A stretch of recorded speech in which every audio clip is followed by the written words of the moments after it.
have a funny thing to share because I remembered I there so you know back in like I guess the early mid 2000s, people made a lot of like funny videos of like anime characters, sometimes game characters to like comedians.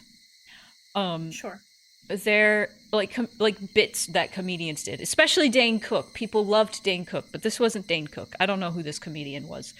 There was this bit that I recalled and I kept thinking about, um, where it was like a speed dating thing, I guess, where people like put back and forth like things about their lives. And it hasn't aged great, but one of the things that the guy says is like, I have an imaginary friend named Bosco. And then the other girl the girl says, "You know Bosco?" And I kept thinking about that. And I was like, because the video I remember it from, it had a very specific style, like it was an anime I didn't know when I watched it, and I was like, was that Higurashi? Was that Rena saying you know Bosco?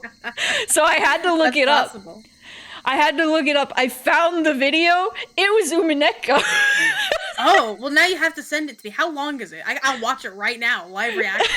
It hasn't, like I said, the jokes have not aged well, so I apologize in advance, but like But because if it's just like that one bit, then yeah, it's like that's there's not.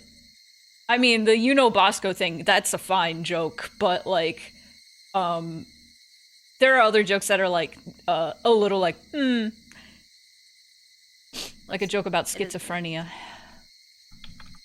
where they don't know what schizophrenia is. It's Umineko Bosco. Where is it? Is it not in like your YouTube history? It might be. Ba. Oh, I found it. I found it. Like I don't know any context, so this probably spoiled me somewhat. Just out of context. So I don't know these people. I don't know anything. I don't know a goddamn thing. Here you go. You can watch this now or later. It is up to you. Ah, Let's see. I can Let's see see. you in my mind's eye. Um, do you want to watch that and then I'll summarize what's what's been Yeah. happening so far? Okay, last time on Higurashi. What did happen last time on Higurashi? Well, Rika woke up and was like, "This is gonna be the day I'm gonna die. I don't want to go to school. Fuck." But she was like, she felt a little hopeless. But she was like, okay, I'm gonna actually do something about this. So she calls up the mountain dogs and is like, hey, something's gonna happen. Um, I don't remember if the mountain dogs called her or something, but I think she requested for tighter security, specifically for like she called the police, told them that she was getting a call. She got a secret call that she was going to get killed. So she's like, all right, police, tighten up security. Because she didn't go to school, her friends showed up at her house and were like, you need to tell us everything. So Rika did an info dump that Cal and I had to bounce back and forth and be like, and do together because it was that long. The info dump was about. Did you did you enjoy it? Like, yes, some jokes were slightly off color. Oh yeah. Unfortunately, it was very accurate. Okay.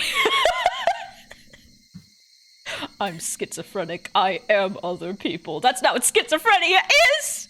No, Anyway, it's not. it's not. I don't know why. Like it gets conflated with dissociative identity I disorder. mean, I guess the ID is like a schizoaffective disorder. It is Yeah, under that umbrella, but like it Schi- is not schizophrenia. schizophrenia is like more like a hallucination instead Yeah. of like compartmentalizing like different personalities. Um, Yes. but okay, the info dump that Rika gave us revealed to us. Well, we already kind of knew that Hinamizawa syndrome was real, and it's something that Satsuko has. she's like level like 5 or 4 or something. She has to take like uh shots, 2 shots a day for it. But it is something that everybody in Hinamizawa has. Um, and like they get like vaccines and stuff for it. But we learned a few very important things. Um, one of which being that Rika is like the queen bee, basically. That sounds weird, but like without Rika, um, they go insane. So it's not so much like they have to be within Hinamizawa, they have to be near Rika or in a specific like proximity to Rika in order to keep the parasites at bay, essentially. Is it parasites or is it like something else? Like the explanation. It is. Okay. So if you weren't there for chapter 6, we learned that Hinamizawa syndrome is basically like people have this like hereditary like not hereditary, but they get infected with this parasite that can only live and can only like calm down if it's like we now know in close proximity to Rika. So it's like a hive situation, sort of. So the whole hive mind sort of deal is to explain it. Okay. As to whether it's like a pathogen or like a parasite, don't think of it like a tick. Mm. Think of it like how a cold is technically something that is alive inside of you. Yeah, exactly. Also, hi Val. Welcome. Welcome to Hinamizawa syndrome. so so there was another factor. Oh, the other factor was that if anybody starts to be suspicious of their neighbors, it exacerbates like the symptoms of Hinamizawa syndrome. So that kind of confirms that Takano's whole deal where she would give like information to one of the characters in a previous chapter, she was doing that specifically to make them go insane. Because if you are paranoid, if you start suffering from the paranoia that everybody is against you, then you are going to fuck shit up. You are going to start clawing your throat out. Because that's the effect of Hinamizawa, or one of the effects, is like it's a thyroid thing. And I'm feeling the effect. I'm feeling the effects. underrated line from Half-Life VR AI. Anyway, we learned a shit ton. We also learned that Tokyo, when they're talking about Tokyo, it's like an organization. It's not necessarily like just the city. It's an organization based in the city. A private sector of turbo Nazis. Yeah, basically. And they wanted to utilize Hinamizawa syndrome to like for basically what's it fucking called? Biological warfare? Is that what it's called? Yeah. So they wanted to use it to their advantage for like enemies and stuff. And 88 just kind of wanted to make a cure as far as I know. So he was like studying it. And Rika and Satoko were kind of like experiments, or like not say he was experimenting on them is kind of like rude because it's not really that. It's like they're doing it willingly as far as I know. I don't know if he purposefully made Satoko contract Hinamizawa syndrome or what. I think she just happened to have it. So they're using her as a test subject. And Rika. So that's a whole thing. And so they are suspicious that Irie is it was something to do with like funding. Like they were no longer funding the project because they were no longer interested. So Irie has been framed as like the one who killed Tomodachi and Takano. But They Yes. are far more suspicious, for good reason, of Takano, because Takano was seen in her car without her boyfriend, who was later found dead because he clawed his throat out because of Hinamizawa syndrome. So, so they right now, where we are right now, they're waiting on Oishi to show up, and they were going to link together and probably see if they can find Takano, I imagine, and be like, all right, Takano, spill the beans. What the fuck? So when you say it's like a cold, you mean it's microbial or something? No freaky Las Plagas stuff or anything? Not quite, but it is a similar thing to Las Plagas, I'd Yes. say. It's just, tentacles don't come out of their neck hole or anything. Maybe later. I don't know. I don't know. Un forastero. Oh no. Un forastero! Anyway, Everybody should watch Neocranium today. today, I love Today. Neocranium. After stream. Yeah. Be here Alright. first. Yeah, be here first. We are gonna begin. This is still like the last chapter of this chapter. So we'll see how long this goes. And it got small, so I'm gonna fix it. You fool. You got it small. Why'd you get so small? Screen? What's wrong with you? Wow. Are we comparing Hinamizawa syndrome and Las Plagas? Yes! It's actually a pretty good comparison, somewhat. Superficially, yeah. Yeah. Because, I mean, they're both bugs, they're both parasites, but Las Plagas is far more mind-controlling than Hinamizawa. Hinamizawa syndrome is more like, uh-oh, you're too far from the queen parasite. Now you're going to destroy yourself. Now your blood is gonna feel like, it's on fire, and you're gonna want to die. All right, Kumagai. I'm getting hungry. Want to grab something on the way? That's right. It's almost 8 p.m. We had a late lunch today, so I didn't realize. We can go get something after we finish hearing your story. You sent 4 officers there. They're probably pretty worn out by now. Hopefully Furude-san ordered them something to eat. Oishi and Kumagai had passed through Okinomiya and were getting closer and closer to Hinamizawa.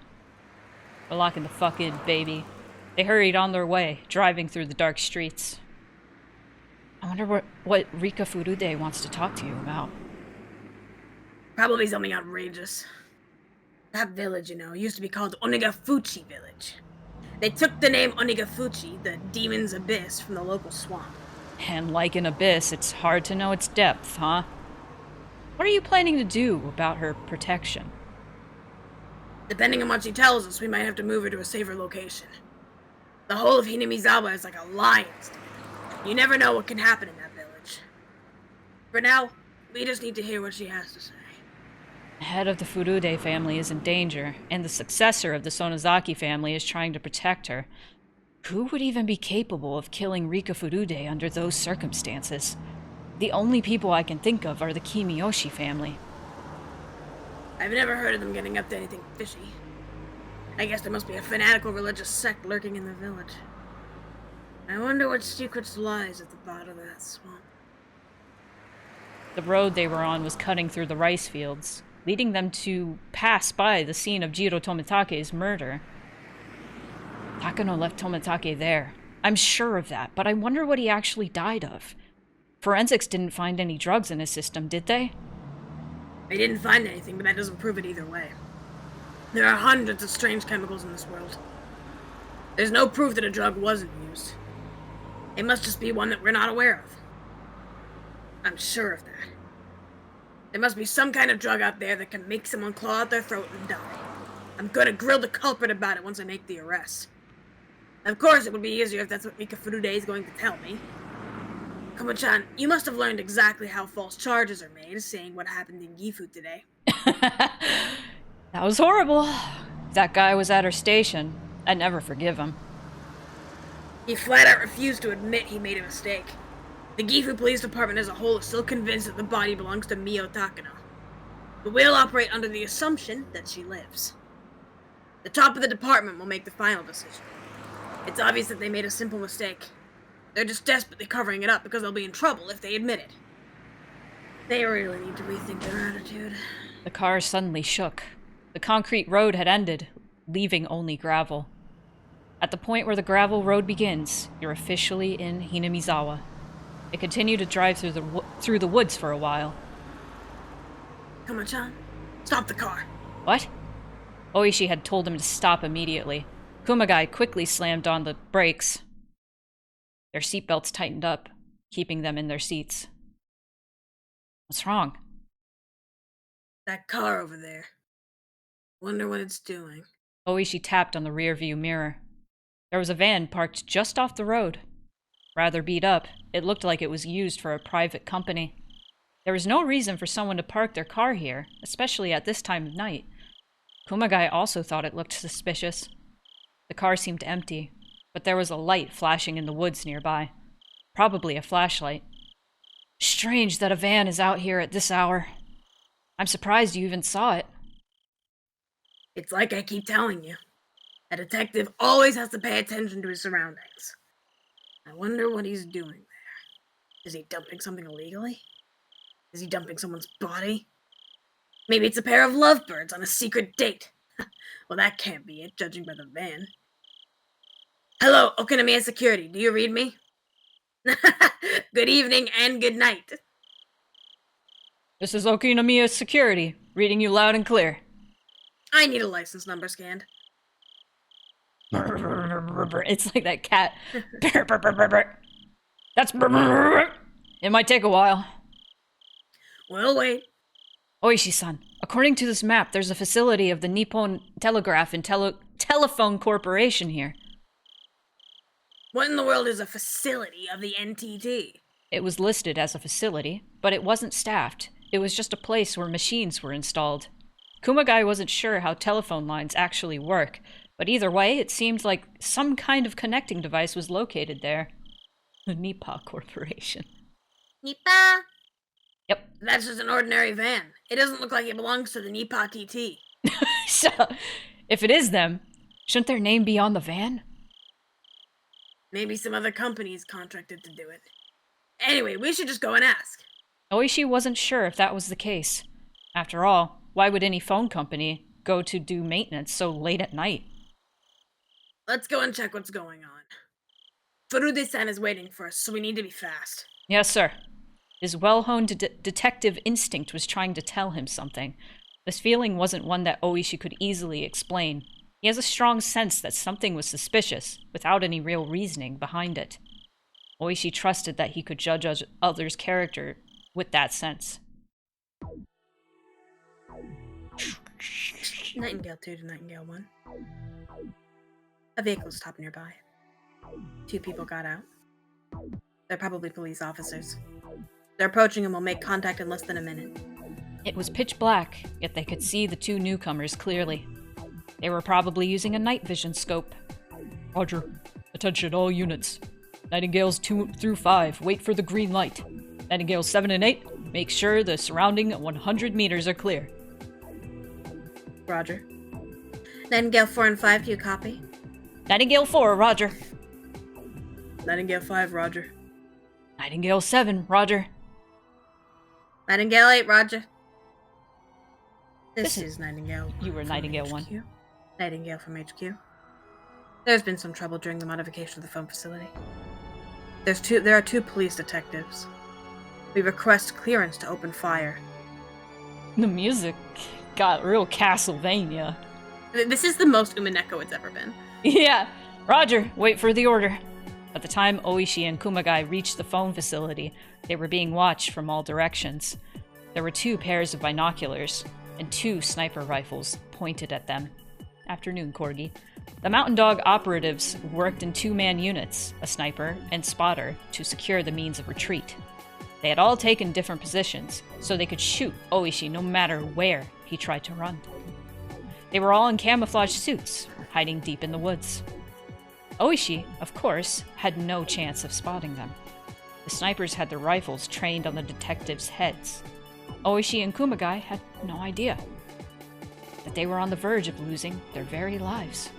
The snipers' rifles had their safeties on, but a flick of their thumbs would release them. In other words, they were ready to shoot if given the order. The detectives found the fenced-in machinery right behind the parked van. There was a sign there saying that it was the property of the Nippon Telegraph and Telephone Corporation, and another sign warning people to keep away. Hello! Good evening! Sorry, but could you step back? We're in the middle of a maintenance operation. There were 4 men working there, wearing blue overalls. They had a toolbox open and were working on some wires. Sorry to interrupt. We're from the police. We were wondering what you guys were doing, since it's pretty strange to see a van parked out here. Good evening, officers. We're almost finished here. Who are you guys? You're not from the NTT, are you? Oh, we're not, no. We're from Okanogi Electrics. Uh-huh. Oh, sorry, I'm out of business cards. Okanogi Electrics. Where's your office located? Well, it's in Okinamiya. Could you give me the phone number and address of your office? Why do you want to know? You forgot the telephone number? Oishi looked at them with a piercing glare. Their response was very suspicious. Usually, the vehicle of an electric company is full of various types of electrical equipment and repair tools. No? Oh, I forgot to put in followers only. But welcome, Elite Squid. I'm only Sometimes turning patterns this. are the same. Yeah.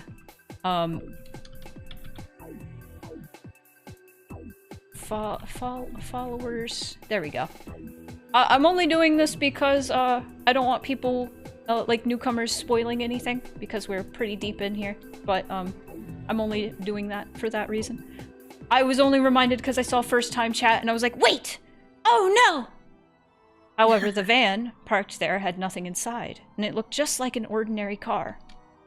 Also, a company vehicle usually has the name of the company painted on it. But this one was just a plain van with no markings on it. None of that was the reason that Oishi found them suspicious, though. It was their attitude that bothered him. They didn't sound nor look like typical contractors. They were obviously not electricians. It was far too late in the day, and there were far too many of them. They were also clearly suspicious of Oishi. However, that was all he could tell just by looking around. He found them suspicious, but had no idea what they were up to. One of the men told Oishi the phone number. Kumagai wrote down the number so he could ask the station to call and confirm it was real. We're not doing anything suspicious. You guys are very suspicious. Who are you? If you're really a contractor, you should have proof of that. But you don't have anything. Besides, everything about you seems off. Oh, sir, please don't cause us any trouble. Just leave us alone. We need to finish up our job here. Judging from their progress, it didn't look like they'd be cleaning up anytime soon. In fact, it almost seemed like they were just getting started. It's pretty obvious that you're lying, son. You should have studied the role a little better if you wanted to pretend to be an electrician. Oishi raised his voice threateningly. The members of the Mountain Dogs gradually started to look more and more annoyed. Oishi looked over their expressions and gave them a big, wide grin. However, Oishi had no idea. He thought he could handle these suspicious people with no issues. Of course, in reality, they were horrific demons that he had no chance against. Meanwhile, Kumagai was heading back to the car. I said that weird. He was intending to contact the police department. He was going to call the station using the radio. Then, in turn, the police department could contact the NTT. That way, it would become clear who they were really dealing with. Headquarters to Nightingale 1, you have permission to fire. Nightingale 7, clear. Nightingale 8, clear. Sniper was still aiming at Kumagai's head as he headed back toward their car. The safety, that last line protecting Kumagai's life, was disengaged. The sniper put his finger on the trigger. He was wearing a glove with the fingertips cut out. The finger poking through the hole was very rough and merciless, for as soon as he slightly moved that finger, he would take someone's life. Nightingale 1 to Sniper Team, all green. Kumagai heard a quiet noise.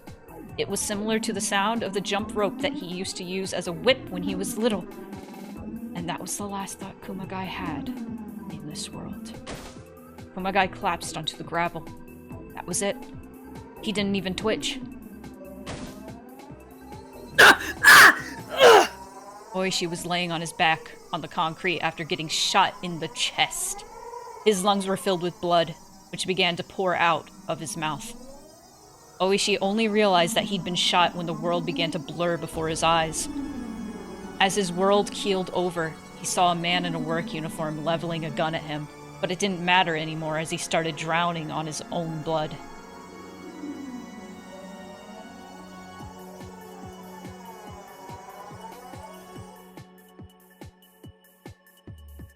This is Okinami Security. We've scanned the license plate number. Detective Oishi? Detective Oishi, please come in. Huh? Did we lose the signal or something? Detective Oishi, come in. He's not answering. Oishi-san wanted a plate number scanned? Whose car is it? It's just a villager's car. No one special. Who is it? It must be someone suspicious if Oishi-san is asking about them. It really seemed like nobody out of the ordinary. No accidents. No tickets. He probably got pissed off after that car passed him or something. He can be a pretty stubborn guy sometimes. Be a pretty stubborn guy, even. This is Nightingale. Both targets eliminated. Resuming the mission. Roger. Be sure to dispose of their vehicle. Major, Nightingale just terminated 2 officers. They're resuming their mission. Oh, it's me! Yes! And you finally get to see her major outfit. Yippee! Oh, she's so hot. Look at her! She looks fucking insane! I would eat her bad. Oh my god, sweet dreams, Oishi-san. Too bad. He was getting so close to catching me. Can I get a cup of coffee? Absolutely. My Discord all fell apart. No! This is getting complicated. There are still several officers at R's house, and her friends are there as well. R must know that she's getting murdered tonight. Someone's leaking information.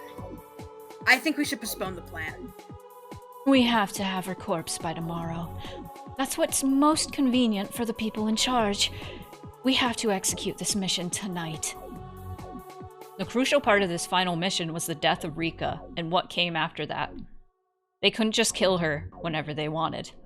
Doing it at the right time was vital. Maybe she's panicking at the dog's excessive security.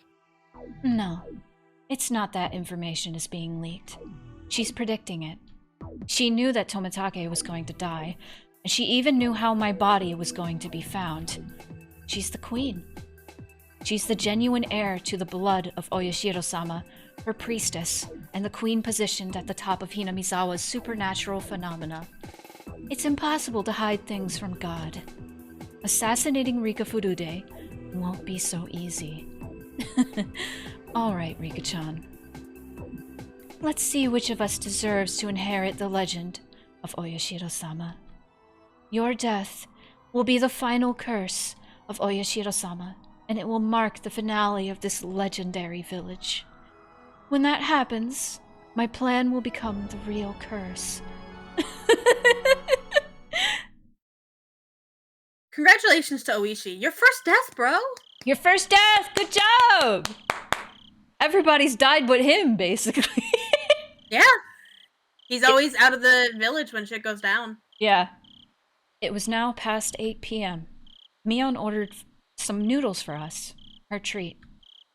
We also ordered some food for the 4 officers, and we all ate together. We were supposed to call it a night as soon as we talked to Oishi, but he's still not here. However, we all took it easy, assuming that they'd get here sooner or later. It's getting late.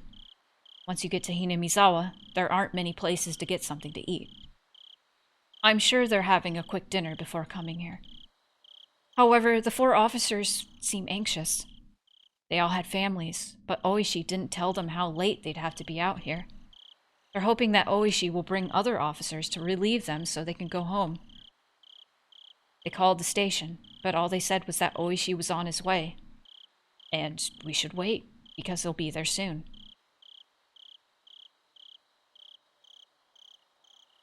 That Oishi sure is late. I'm sure he's stuck in traffic. It's still rush hour. Those officers have been here since this afternoon, right? They must be tired by now. I know.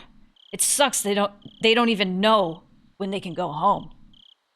They don't even know. Should we patrol outside so they can get some rest? We can have Satoko set up some traps to prevent strangers from coming in here. Oh, good thinking, Shion-san. However, just think, this is our house. I already have several traps up around the place. Really? You should be careful when we're around here. With our stomachs full, the mood in the house had returned to a light-hearted one. True, we shouldn't be so relaxed, but knowing that Oishi would be here shortly made us feel relieved. But he's so late. He said he'd be here in an hour. Mio mentioned he might have gotten stuck in traffic, but I'm sure Oishi was considering that. That's why he told me it'd take him about an hour. And it had now been 1 hour since the time Oishi was supposed to get here. I want to believe that he's getting something to eat on the way, but I'm starting to get concerned. That whole scene, the moment the Nightingale come in, it's such a thick feeling of dread. Yes, absolutely. Yeah. Oishi still hasn't shown up. It's almost 11 o'clock. The officers are completely exhausted. They had even started to smoke cigarettes outside. My friends are becoming tired too. Satoko is yawning. It's way past her bedtime. Everyone else is getting tired and sleepy. We've been spending our time watching TV and reading manga. I can feel my fear succumbing to sleepiness. Today is almost over. I'm going to survive the day. I'm supposed to die. Does that mean that I escaped my deadly fate? No, I'll have to fight endlessly from tomorrow on. I was going to discuss that with Oishi. Since he's not here, I don't know what to do from this point on. Suddenly the phone rang, breaking the silence. Is that Oishi-san? Hello? This is the Furude residence. I'm sorry to call you this late. This is Komiyama calling from the Okinomiya Police Department. By any chance, is Detective Oishi there with you? No. We've been waiting for him for a long time. I see. We'll send out more officers, so will you tell the ones there to leave once their relief comes? Okay, I'll do that. So, where is Oishi? We got a call from him this evening saying he was heading there directly, so we thought he'd be with you already. The officers were supposed to return after Oishi arrived, but they haven't come back, so we were wondering what was going on. That's what I'd like to know, but arguing with the man on the phone wouldn't accomplish anything. I hung up and gave the message to the officers downstairs. It looked like everyone already heard our exchange on the phone. I wonder what's going on. He's way too late. Maybe he ran into some important case that he had to take care of. He would have called us if so. He told us that he was on his way. I think he'd call us if something was going on. Was he attacked by Tokyo?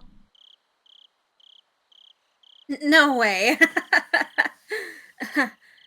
But if they're really as scary as Rikachama told us, that might be possible. He probably had something to take care of. I bet he forgot to call us.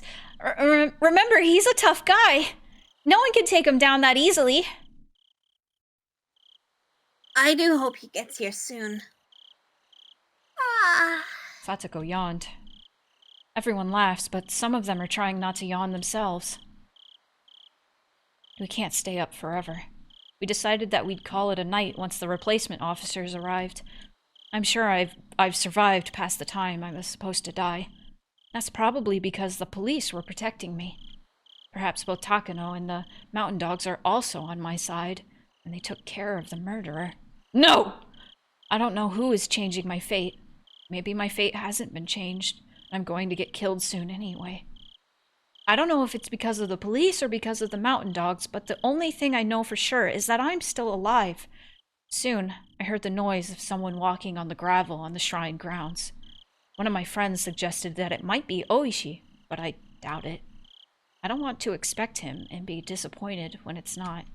I'm starting to think like Hanyu. Good evening. I'm Komeyama. I'm from the Okinomiya Police Department. It wasn't Oishi. Two of his fellow detectives had arrived instead. They were going to stay downstairs and have the 4 officers return home. They also told my friends to leave. We'll stay here to protect her, so please go home. Your families must be worried about you. Thank you so much, everyone. The detectives are here, so I'm okay now. Are you sure? We'll stay here tonight if you like. I'm fine. Besides, I don't have any extra pajamas and blankets for you guys. See you tomorrow, then. We'll all try and stay with you as much as we can from now on. How about we do club activities here after school? That would be wonderful. My floor might break with all these people here. It might really break. Well, Rika-chama, we're going home now, but be careful. Do not go out alone in the dark under any circumstances. I'll be careful. All right. See you tomorrow. Yes. See you tomorrow. See you tomorrow. Am I really going to see them tomorrow? I have no clue. I've tried so many things over the past 100 years. I've done many things, and I have memories of most of them. That's why I feel so scared on the day I die. It's the only day that I have no memory of. I don't even know if I'm approaching or escaping my death right now. All I know is that this fear is going to continue until I find some kind of solution. As I started getting ready to go to bed, Satoko suggested that I should sleep in my regular clothes rather than in my pajamas. She was thinking that I should remain dressed just in case someone tries to attack me in my sleep. It sounded ridiculous, but she was just trying to be considerate. I decided to do what she told me to. Satoko seemed so sleepy until a few moments ago, but she suddenly started passionately explaining to me all the traps she set on the shrine grounds.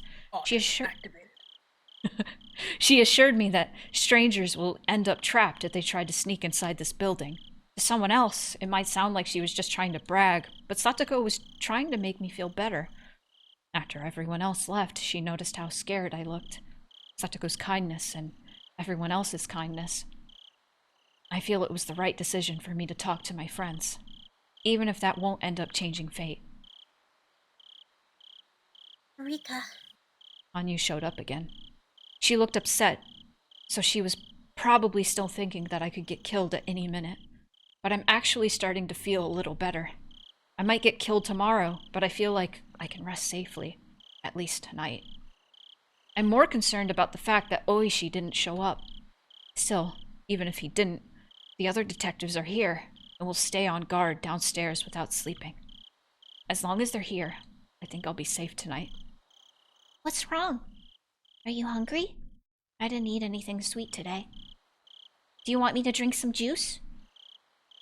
You want some juice? You want something sweet, Hanyu?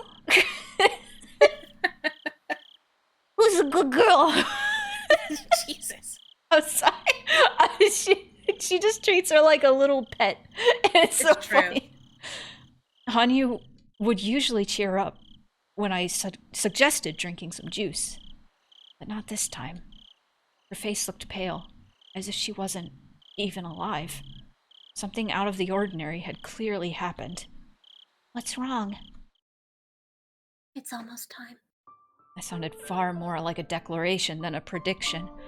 Even Hanyu doesn't have any memories of my death. There's no way she can tell when I will be killed. However, she sounded so certain just now. Perhaps we can feel it in the very cells of our body. Our bodies understand fate far better than we do. Up until now, I felt reassured that we could get through it somehow if we're all together. But as I clung to that life preserver with a hole leaking air, I was starting to drown in a sea of despair and struggling to keep my head above water. That rhymed. Air and despair. So I can't let myself feel that way. I have to believe. It's okay, Hanyu. I'm going to fight. Even if I get killed tomorrow, I'm not going to die tonight. Hanyu just gave me a look of faint sadness. That silence told me that my pitiful hope was going to push me down into a futile reality. I stared at Satoko as she continued to brag about her traps. If I'm getting killed shortly, Satoko won't be safe either. I quickly interrupted her talk about traps.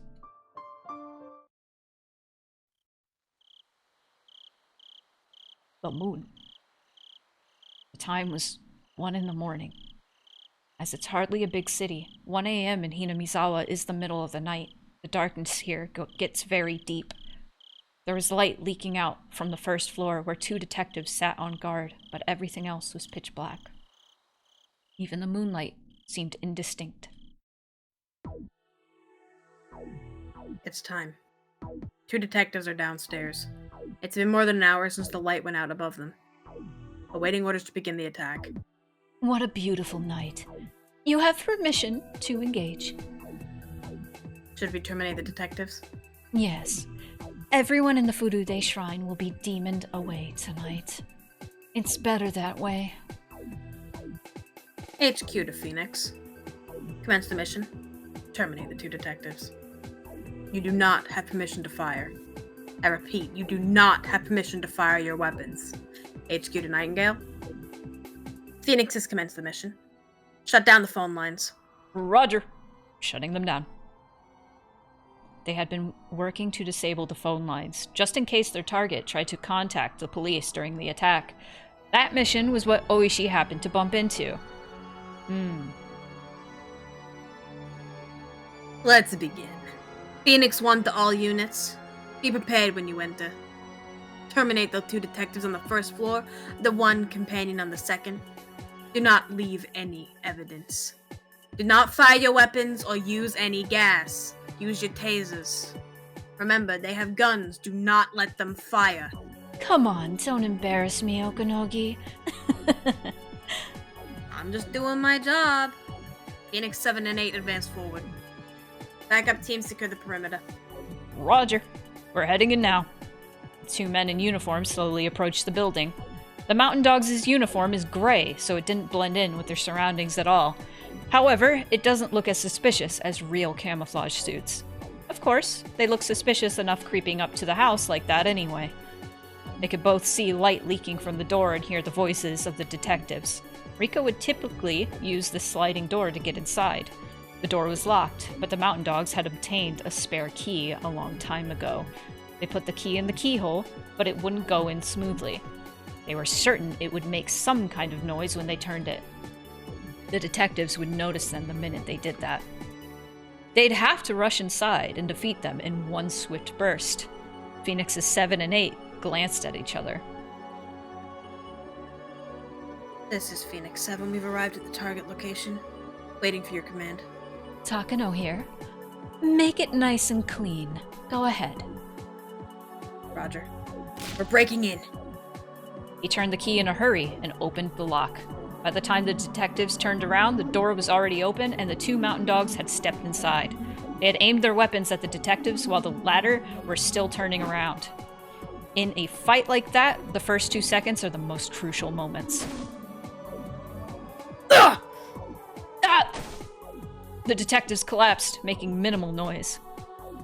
There were needles stuck in their bodies, and those needles were connected via wires to the attackers' guns. They were just sitting in there with their back to the door. Fucking, yeah, Jesus Christ. Useless. In other words, the weapons those 2 had weren't ordinary guns. They were stun guns in the shape of firearms. Instead of bullets, they shoot out electric needles that electrocute their victims into unconsciousness. Normally, they would be non-lethal weapons that allow the shooter to capture their victim without harming them much, but their tasers had been modified. The 2 dogs started walking up the stairs as soon as they confirmed that the detectives were no longer breathing. Damn. But in the next moment, they heard a loud noise above them. This is Phoenix 10. R and her companion have noticed us. They just jumped out the second floor window.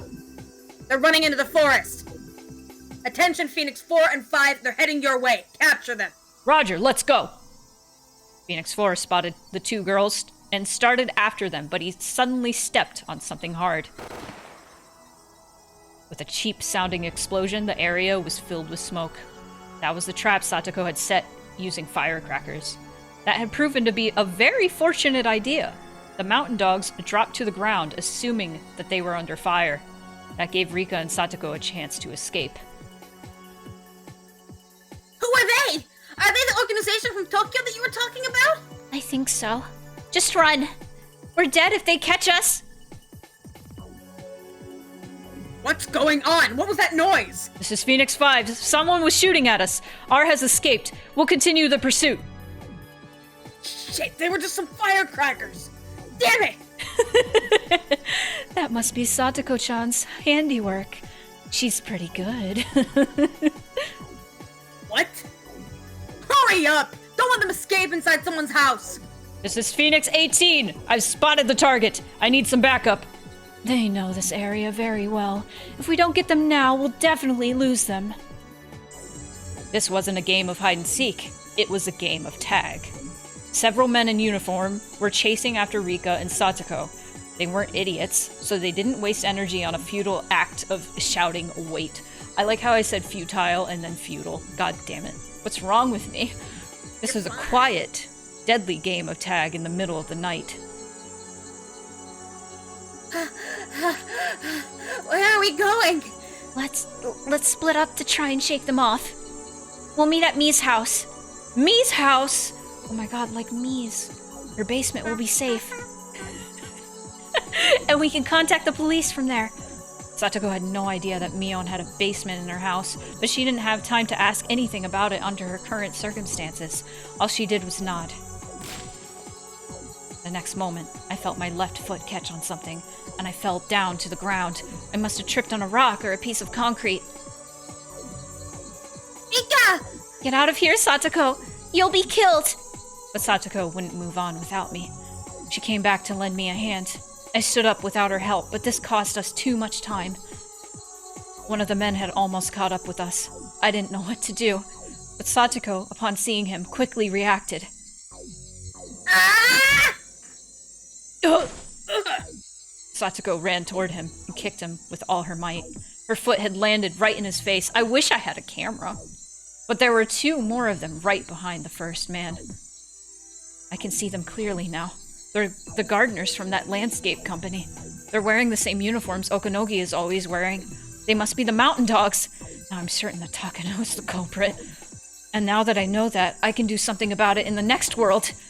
But if I die now, will I lose my memory again? I can't die now. I need to survive so I can keep my memories. Satoko took something out of her pocket and threw it at them. It was something like sand. And it blinded them. Pocket sand! However, even that could only buy us a few seconds. Satoko tried to run, but she froze as soon as they aimed their weapons at us. Their stun guns are only shaped like firearms.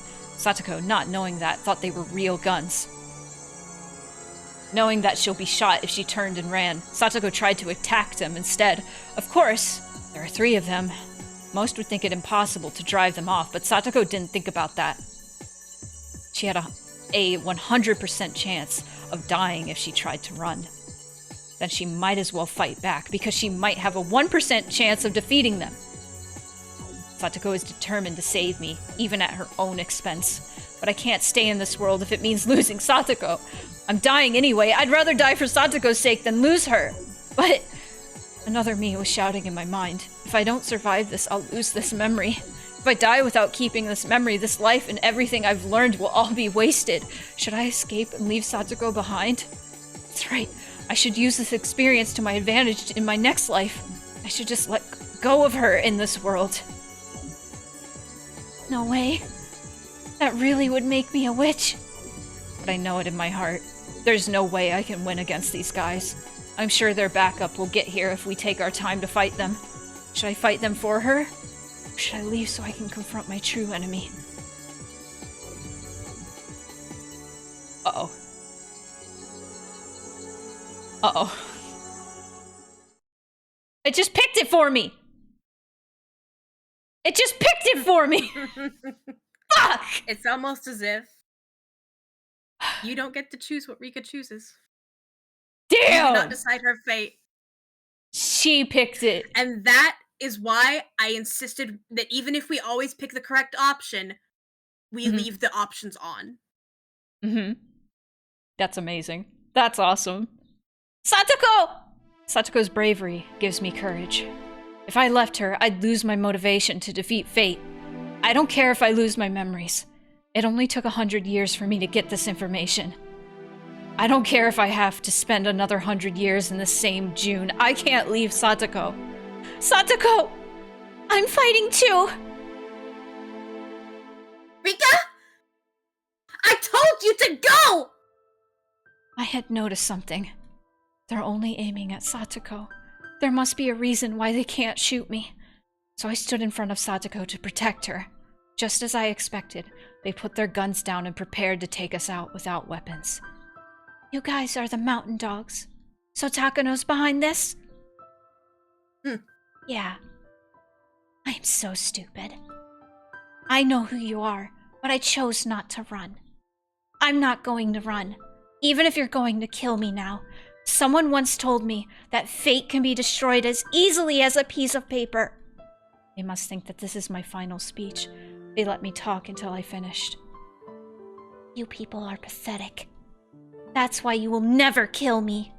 The next moment, one of them dropped to the ground. Keiichi had run toward him and kicked him from behind. Let's go! Let's fucking go! Let's fucking go! Keiichi had kicked him right in the small of his back and the dog was squirming on the ground. The other two tried to retaliate, but they were too late. Mion grabbed one of the guy's arms from behind and flipped him down to the ground. It must be some kind of martial art. I've seen something like that in an action movie before.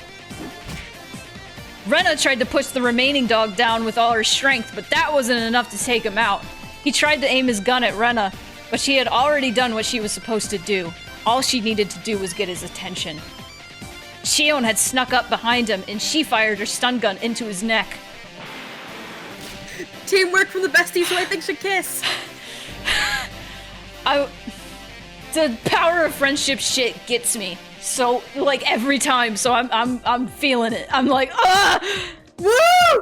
Woo! The stun gun made a snapping noise, and the dog fell to the ground with the rest of his friends. Wow. Kasai told me this was illegally modified. It works pretty well. Shion, hit this guy too!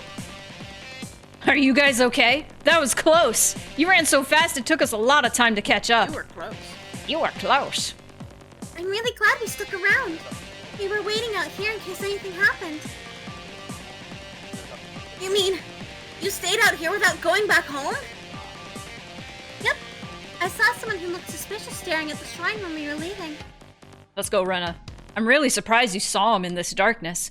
Neither lies nor camouflage work on you, huh? So, figuring he would leave if they spoke to him, they secretly staked out that suspicious man. They'd started following us as soon as they heard the sound of the firecrackers. I never expected I'd be saved like this.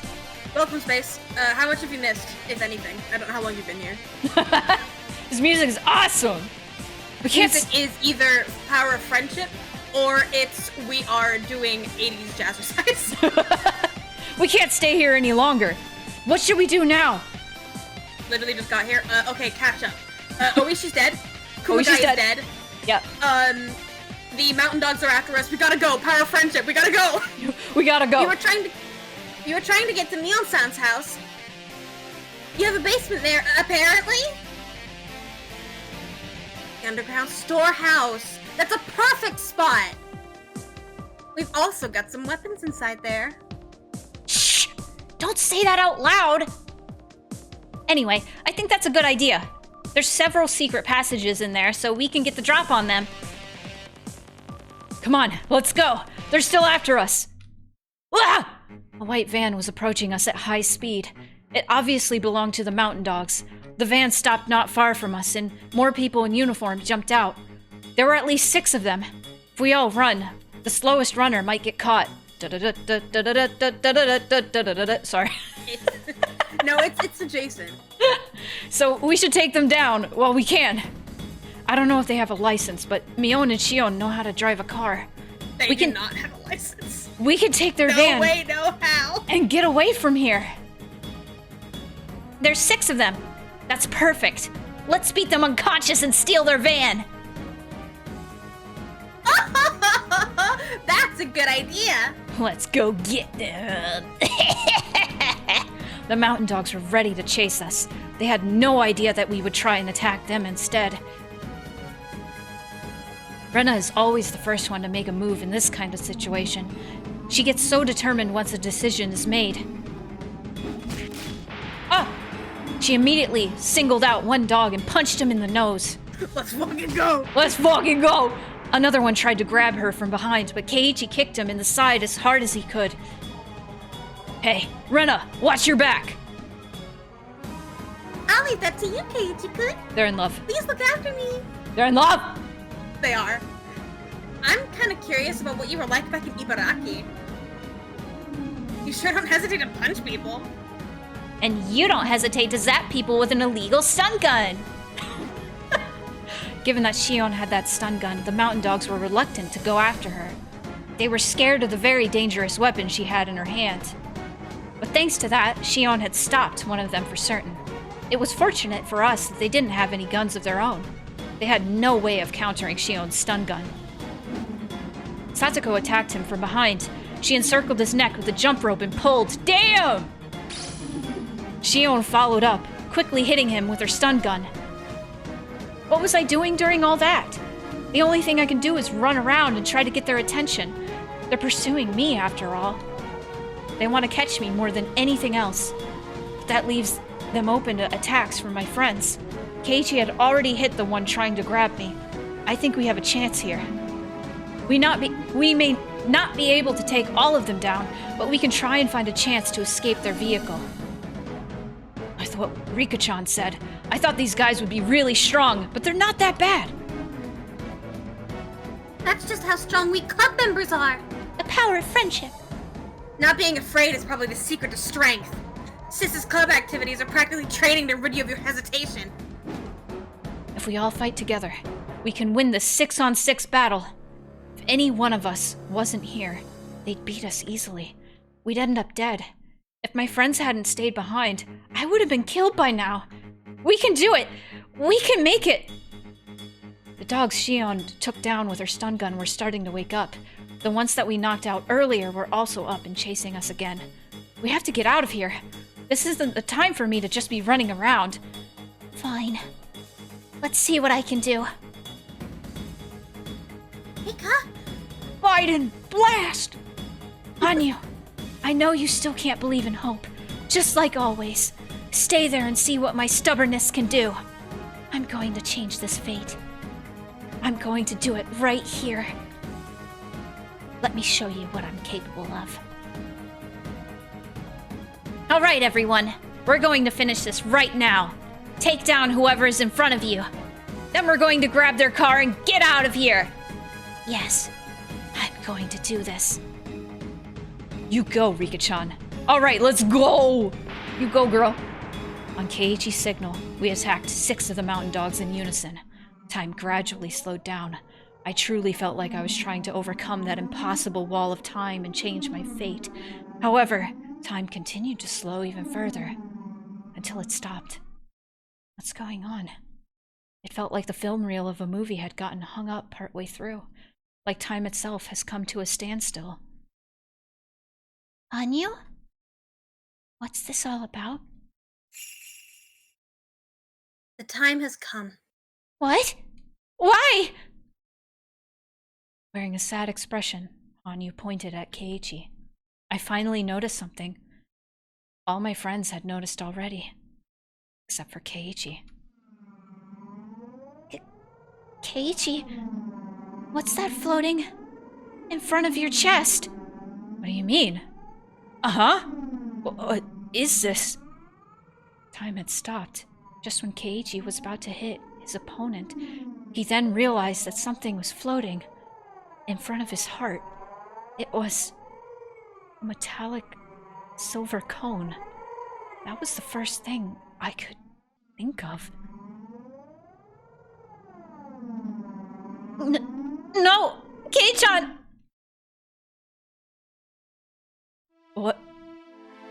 What the hell is this? Is this... a bullet? That's exactly what it was. The bullet had stopped about 15 centimeters away from Keiichi's chest, just before it would enter his body. That's right. Once time starts moving again, it will slam into his chest. In other words, it's too late. Keiichi will immediately die when time starts up again. Who shot it? Those 6 guys didn't have any guns! Look! Over there by the van! Satoko couldn't point at the van. Time had completely stopped, after all. We could see another person standing near the van. There had actually been 7 people inside, not 6. That 7th person was the one who fired the bullet. We hadn't seen her at all. That person is someone we all know very well. Yes, it's Takano. It's Takano-san. She shot the gun? She shot Keiichi-kun? In the frozen world, Takano was smiling, still aiming her gun at Keiichi. Takano had been watching us from the van this whole time. She came out and fired her gun, knowing that we hadn't seen her at all. I see. I get it now. So Takano-san was the bad guy all along. What are we going to do? Kei-chan, can you try and twist your body to avoid the bullet? Don't be stupid. Time has totally stopped. I can't move at all. Then try moving right as soon as time starts moving again. That might make a difference. Everyone was desperate to save Keiichi. However, no matter how hard we thought, we couldn't come up with any ideas to save him from the bullet. We were so desperate that Keiichi started to laugh. I really don't know what's going on, but there's nothing that can be done. I'm dead the minute time starts moving again. Even if I don't die, I won't be able to be of any help to you guys anymore. So listen, just give up on me. You only need to think about taking these guys down and getting inside of that van. Never. You can't die. I don't want to lose you. Hanyu, are you telling me that this is my fate? Are you saying that there's no way to overcome this? It's okay, Rika. You won't remember this. You won't. No! No! No! Kei-chan is not going to die! Stop it, Mi-chan! Let's concentrate on taking them down! I'm sure Keiichi wouldn't want us spending time turning back to him as he falls! That's exactly how I feel, Rena. Guys, take care of Rika-chan. Get out of here and contact Coach. They probably killed Oishi-san. That's why he never showed up. Listen, promise you'll all survive. Promise me! Keiichi! Rika-chan, I'm sorry. I'm the one who told you that we could change destiny, but I'm going to have to retire now.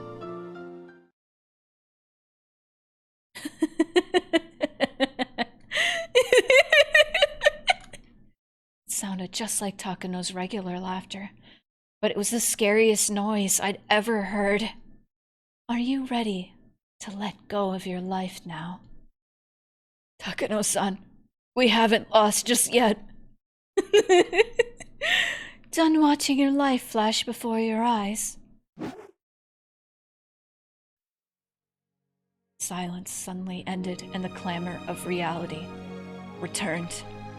An explosive sound then hit Keiichi straight in the chest. I watched Keiichi collapse right in front of me. He fell down. The orchestral version of you, dog. I'm gonna fucking die. I'm gonna fucking die! He fell down on his back while his blood splattered everywhere. And after that, he stopped moving. There's no way any of us weren't shocked by that.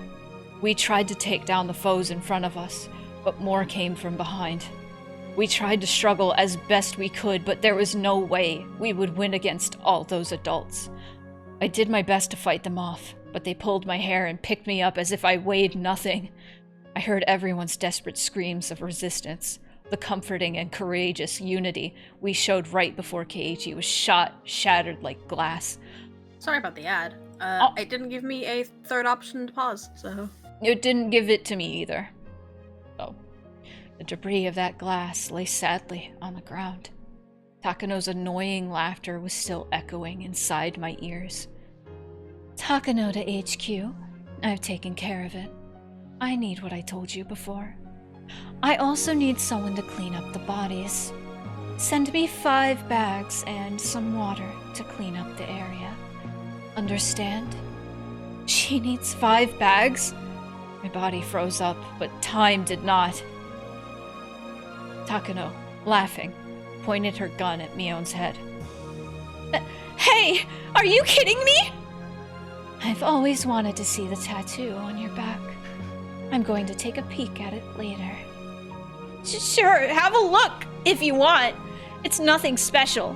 Oh, well, you don't think I'll find it interesting? Stop! Don't shoot her! Takano shook her head in response to Rena's scream. I have to kill her. She's the leader of your club, so she has to go first. No! Stop! There was a dull noise, followed by Mion's body twitching. We all tried to break free from the men restraining us as Takano calmly shot Mion. However, they were too strong, and all we could do was squirm like insects. Takano was enjoying watching us struggle. She then stepped towards Satoko, but Shion started screaming curses at her. My. You want to be shot before her? You could have stayed alive a few more seconds if you were nice and quiet. Stop it, Shion-san! Don't agitate her like that! I know why she's doing that. Shion wants to protect Satoko for as long as she can. She's trying to do what Satoshi told her to. Takano didn't care one whit Shion's feelings. Stepping over Keiichi's body, she approached Shion. I get it now. You killed Satoshi-kun, didn't you? Isn't that the truth? Sorry, I don't like giving out secrets, so I'm not telling.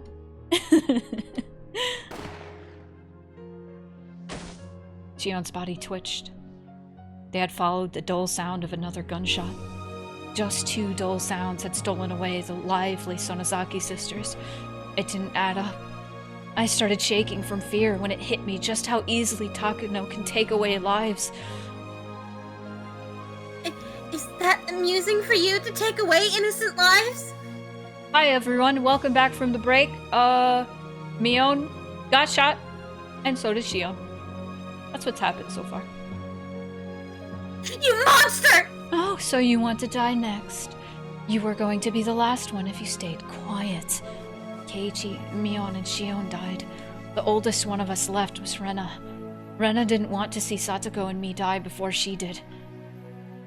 So you are the culprit behind the series of mysterious deaths in Hinamisawa?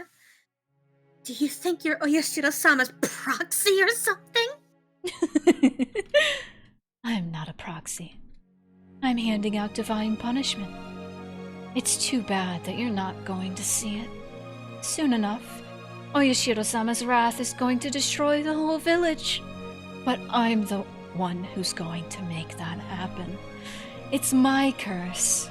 Yes, I'm going to become Oyashiro-sama. I'm going to become something more than human. You'll never understand how I feel. You'll never understand how wonderful it is to become a god. I don't think that's possible. No matter how much you try to become Oyashiro-sama, it won't work. It's just a game for you. You will never become Oyashiro-sama! I will. The process has already begun. Rena laughed at her. Takano seemed very upset to hear that laugh. What's so funny? It's impossible. Because Oyashiro-sama is already here. Those were Rena's last words. Well, it's your turn now, Satoko-chan. I don't really care if you live or die, but you're a living research sample. Tokyo has a bounty on capturing you alive. But it's not very much. My share would run out with just a trip to Europe. If I capture you alive, nothing good will happen to you anyway. They'll probably open up your skull and probe through your brain while you're still alive. Besides, I was your friend. I think it might be kinder to shoot you dead right here. Which would you prefer? I can't decide that. Satoko shouted back at her. Her eyes were full of tears. Let's do a quiz then. Broccoli or cauliflower? Which one is green? No, it's broccoli! Fuck! You got it wrong! She shot you. As soon as I heard that same dull sound, Satoko stopped moving. Takano smiled and said, "Good girl," to what used to be Satoko.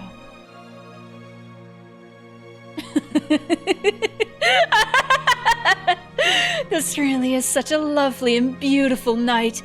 Don't you agree? So, you're going to kill me too? Yes, I will kill you. The corpse of the Queen Carrier is the key to this mission.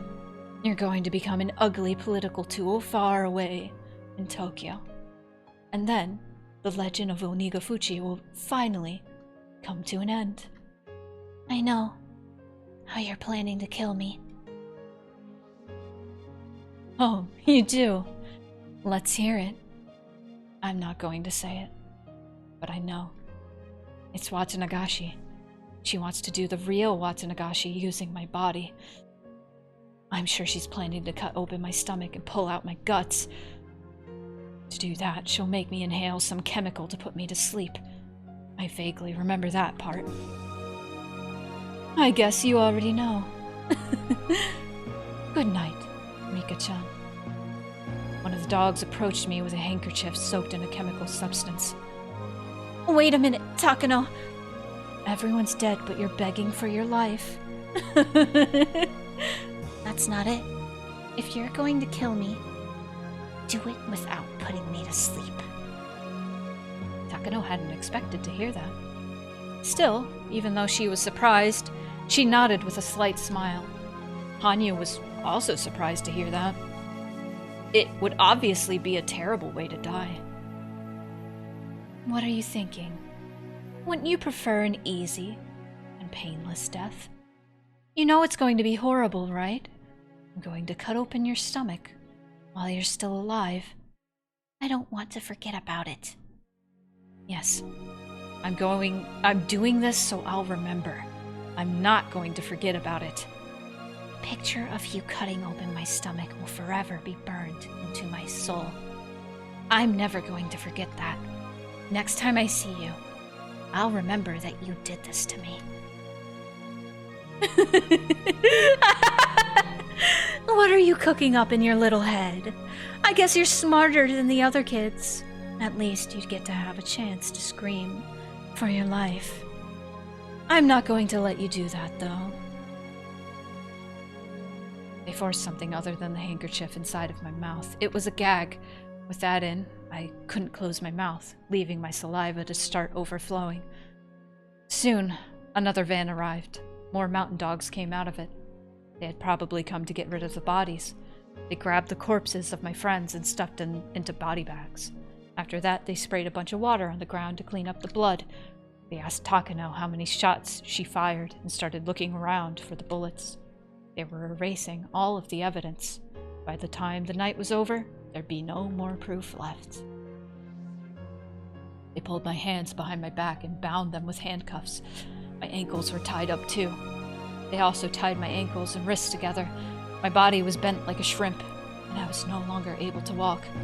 My mouth was covered so I couldn't even talk. I couldn't move, talk, or express myself in any other way. They had taken away everything that made me human. Therefore, I wasn't human anymore.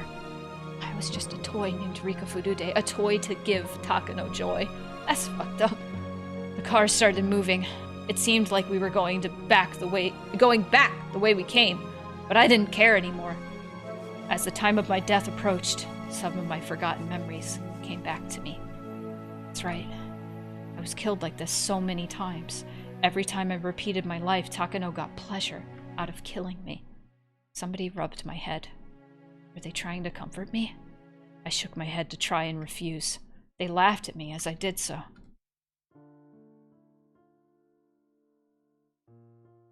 Rika. Rika! Anya showed up. She couldn't hold back her devastated tears.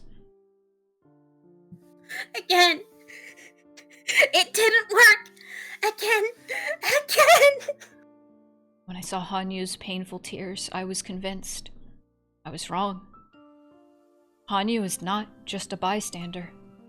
She's just too scared to face reality because she can't stand the pain anymore.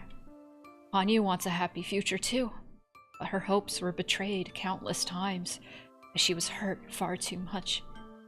For some reason, seeing her sorrowful expression calmed me down. Perhaps Hanyu was crying in my place. It's okay, Anyu. We did what we could. We worked very hard. We were getting so close to changing our fate for real. It still didn't work out. But for some reason, I feel satisfied. I've never fought this hard in my life. I've never learned so many things. Because I can repeat my life endlessly, I've been taking each one for granted.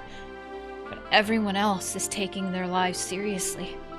I wasn't learning anything because I wasn't doing that, but I finally understand. I learned something from this life, and I put all my effort into it. So, I'm sad that I didn't make it, but I feel satisfied just the same. It's a strange kind of satisfaction. Wonder how many of these memories I can keep. I get the sense that I'm going to lose my memory of this evening. If that's the case, I will lose my memory of seeing Takano's face. I finally found out that Takano is the mastermind. Am I going to repeat the same world again, not knowing the truth? She killed my friends as if she were merely killing some bugs. I don't want to forget that. No matter how hard my death will be, I need to remember Takano's face. Anyu, I'm not going to give up. I don't care if I can't recall this memory. I'll continue to live my life.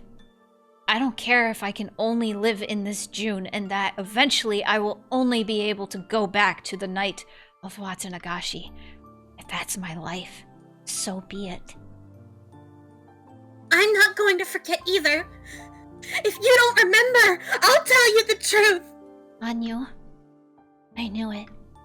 You acted like an unfeeling bystander, but that's because you were afraid of the pain. I also want to have a happy future with everyone. Anyu started to cry like a baby. She's so stupid. She decided to abandon hope because she didn't want to deal with the sadness that she always felt on this night. But she ended up hurt and devastated anyway. Anyu, are you happy that this world is ending just like you predicted? I decided not to ask her such an unpleasant question. The car stopped, and two men pulled me out of the vehicle. We had returned to the Furude shrine. There were several men waiting in front of the offertory box. Nearby, there were countless sharp knives laid out on the ground. They're going to cut open my stomach with those tools and pull out my intestines. I took off my clothes. They left the gag inside of my mouth and handcuffs around my wrists. Hold on, how'd you take off her clothes? Their hand. Alright, anyway, they probably just cut it. Anyway. I wasn't embarrassed to be naked in front of them. Rather, I was just furious that Takano was getting joy out of doing this to me. Don't forget this humiliation. The pain I'm about to experience should be carved into my soul forever. I'm not going to forget this. Everyone worked together, and we finally revealed who was behind it all. This hopeful music as she's being disemboweled. I forget this. My friends' efforts and deaths will have been in vain. I need to stay alive as long as I can, so that I will remember the pain. Hanyu, don't look away. You have to watch. Remember this forever. Is this really the only way I can help you? Is this all I can do? Because I can't touch or talk to anyone? That's good enough. If you continue to stare at me, I can endure this pain. Hanyu nodded and sat right next to me, while continuing to cry. We then looked up at the night sky together. The moon was shining bright, as if it's taking pity on me. We also looked at the faces of the murderers. That beautiful moon was gradually stained red. It's getting cold. It's so painful. I'm consumed with the fear of not being able to do anything about this. But Hanyu is right next to me. That gives me comfort. It's not just Hanyu, either. Everyone here is with me. Everyone is there, watching me, so I can stand this torture. That's why it wasn't painful. I didn't struggle. I didn't care about Takano's crazy laughter. This was such a wonderful world. We didn't overcome this fate. But I have no regrets. Of course, I'm still sad. I'm disappointed. My future was right in front of my eyes. My hands could almost reach it. Even so, we did what we could. I have to be proud of myself. Keiichi voiced his disagreement. He still felt that we could have done more. We were almost there. We almost defeated this fate. We didn't win, but not because our enemies were strong. We didn't win because we didn't try hard enough. But all of you worked so hard together. I was watching. I saw the whole thing. But it wasn't enough. If we'd had a will strong enough to overcome this fate, we should have created a miracle. That's right. A miracle will happen if everyone believes in it. Satoko, Rika-chama, and everyone else worked so hard. I'm sorry. Rika, you were brave enough to ask us for help, but I couldn't save you. Satoko held my shoulder and cried. That's true. Everyone worked so hard, but it still didn't work out. Thank you. Thank you all so much.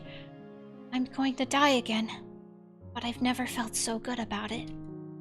I've learned so many things in this world. Rika-chan, I know. I know why the miracle didn't happen in this world. Rena spoke gently, but she wasn't smiling at all.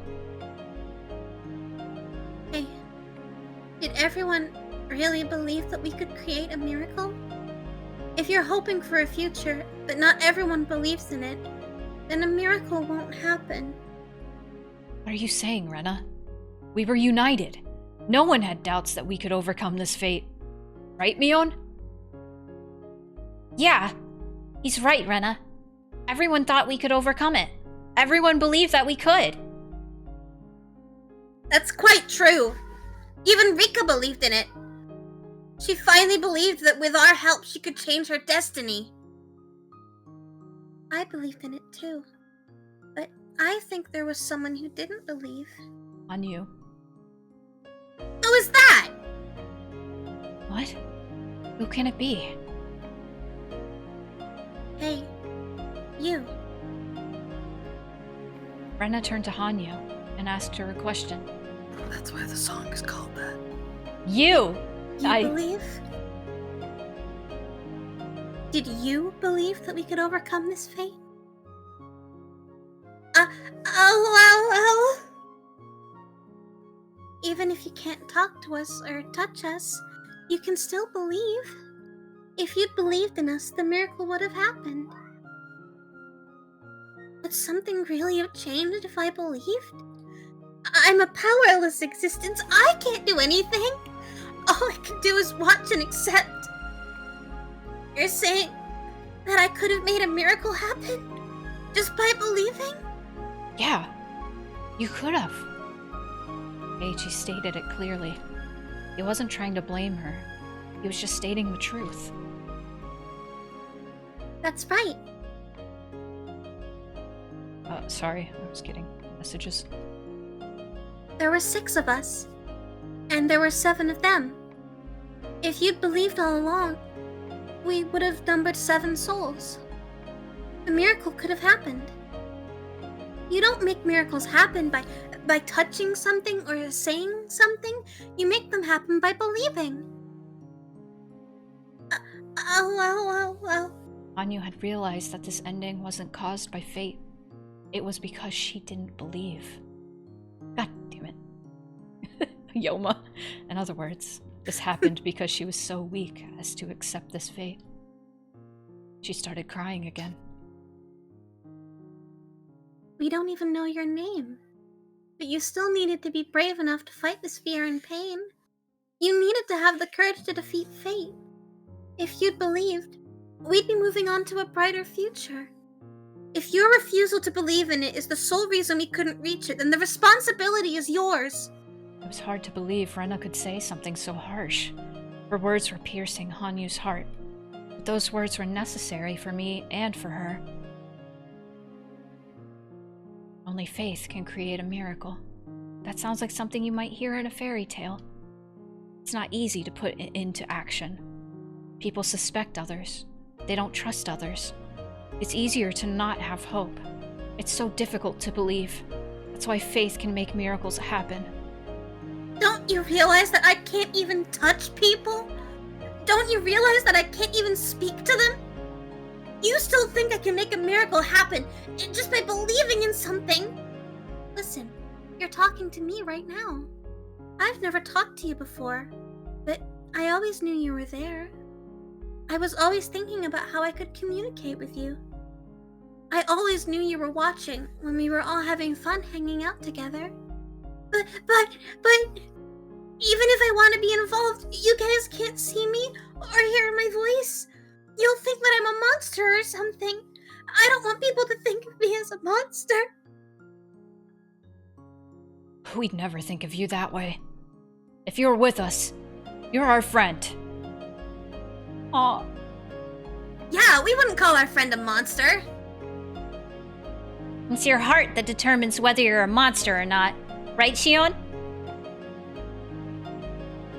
Indeed. I guess I'm more like a monster in that sense. You won't call me a monster? Even though I have horns on my head?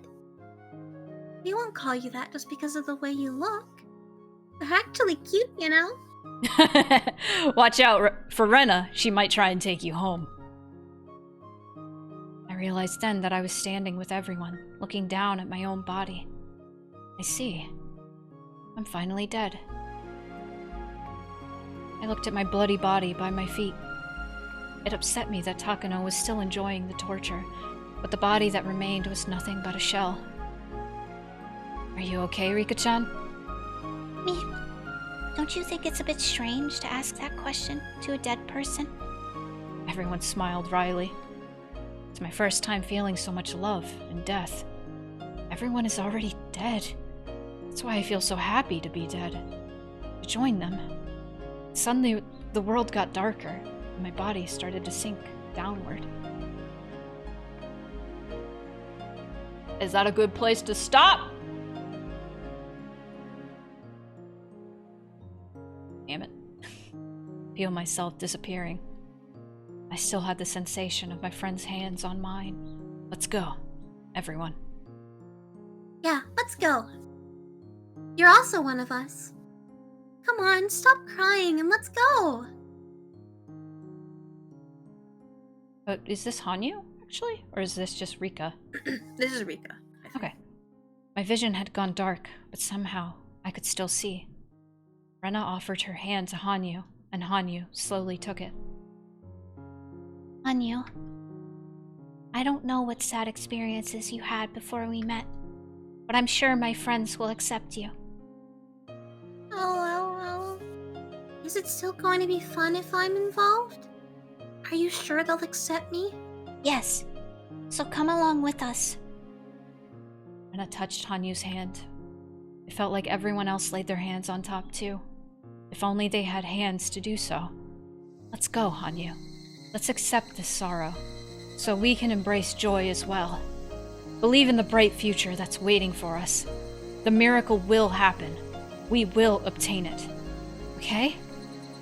Yes, Hanyu said with a definitive nod. Then make her say it and don't put it in the narration. Stealing Hanyu's lines. It's Max. okay, it's hard to get this easily. Oh! What's for you? outside of the well? Is it something worth fighting for? What's outside of the well? Is it something worth getting hurt for? What's outside of the well? I'm going to fight and get hurt in order to find that out. I'm sure what's waiting is a beautiful world, even if I get to the bottom of the well again. The key to the new world is my willingness to get out of here. Even if I can get out or not, I will eventually get to the new world. Hot damn. We made it. I'm assuming there might be tips after the credits. But Well, we know the whole mystery we do. from life to death. We do. There's only one thing left. Yeah? What Kill. the fuck is wrong with Takano? Kill her. See, like, okay, so I have many thoughts on like how the next chapter is going to go, because no doubt, I would hope that Rika is going to remember that Takano has at least got to go. Like, she's going to remember that she's. I hear the crusty dog. I know, that fucking crusty ass white dog. Everyone has one within like a block of where they live. It doesn't matter if you live in the fucking middle of nowhere in the woods, there will be a crusty white dog owned by an old white woman convening on your location permanently. Yep. So I have a theory. Well, Rika's gonna remember Takano. However, it's gonna be hard if nobody else has any inkling of, like, any past lives. Because, like Rika said, that was like rolling a 6, like, 3 times in a row. Shion, dodging a bullet, Keiichi dodging a bullet, and Rena. But now we know why they go insane. It's because of Takano. And she's doing it on purpose. So the Hinamizawa syndrome can set in, and they can fucking go crazy and start killing people indiscriminately. Because that's what happened with all of them. So that, like, is gonna be concerning. But if Rika knows, she can do something to try to get Takano out of the picture. But then it might make Takano move faster. And that's scary. Oh, we have more stuff. Emergency Manual 1. I was gonna suggest, if we want, since that was the after credits thing, we should take a break because it's been an hour and a half. You know your boy needs to piss. You know, your boy needs to piss. And then, like, whatever that is, we can read it in a second. But, alright. Be right back. What's that? That was so... Anyway. Wow. Let's go. It's really hard to do like an auto-tune rundown with like your own voice. You do a pretty good job. Do you want to read this? Yes, I Yay. will after I look at a message. Wow. Think if it's important. It is important, actually. I guess it is. It's just Yoma saying that the pinned comment gets cut off for them at please note we are 14. We are 14. No, we Method are acting Higurashi. 140 hours deep in this visual novel series. And I just need people to know that. We won't be able to fill you in on what's happening. I'm sorry. Okay, go for it. Okay. Emergency Manual 1. If the existence of a terminal patient, L5, is confirmed, the Institute Director must resolve the situation before the L5 begins engaging in antisocial behavior. I love more circling like words. He's being so helpful in circling important dialogue. Yeah. However, they must ensure that the secret remains hidden. To that end, the Director may also request assistance from the Secrecy Preservation Unit. As for the Secrecy Preservation Unit, they may request permission to fire from the Institute Director if necessary. All efforts should be made to secure the L5 subject is alive, but if that proves obstructive to maintaining secrecy, their life may be forfeit. At all times, maintaining secrecy and preventing exposure will be of the highest priority. However, preserving secrecy will take priority over preventing exposure. Emergency Manual Appendix 9 FAQ. Question. Can Emergency Manual 34 be administered if an outbreak of L5 occurs, putting matters beyond the control of the Secrecy Preservation Unit? Additionally, is the Institute Director responsible for determining what constitutes an out-of-control situation? Answer. Yes. Question.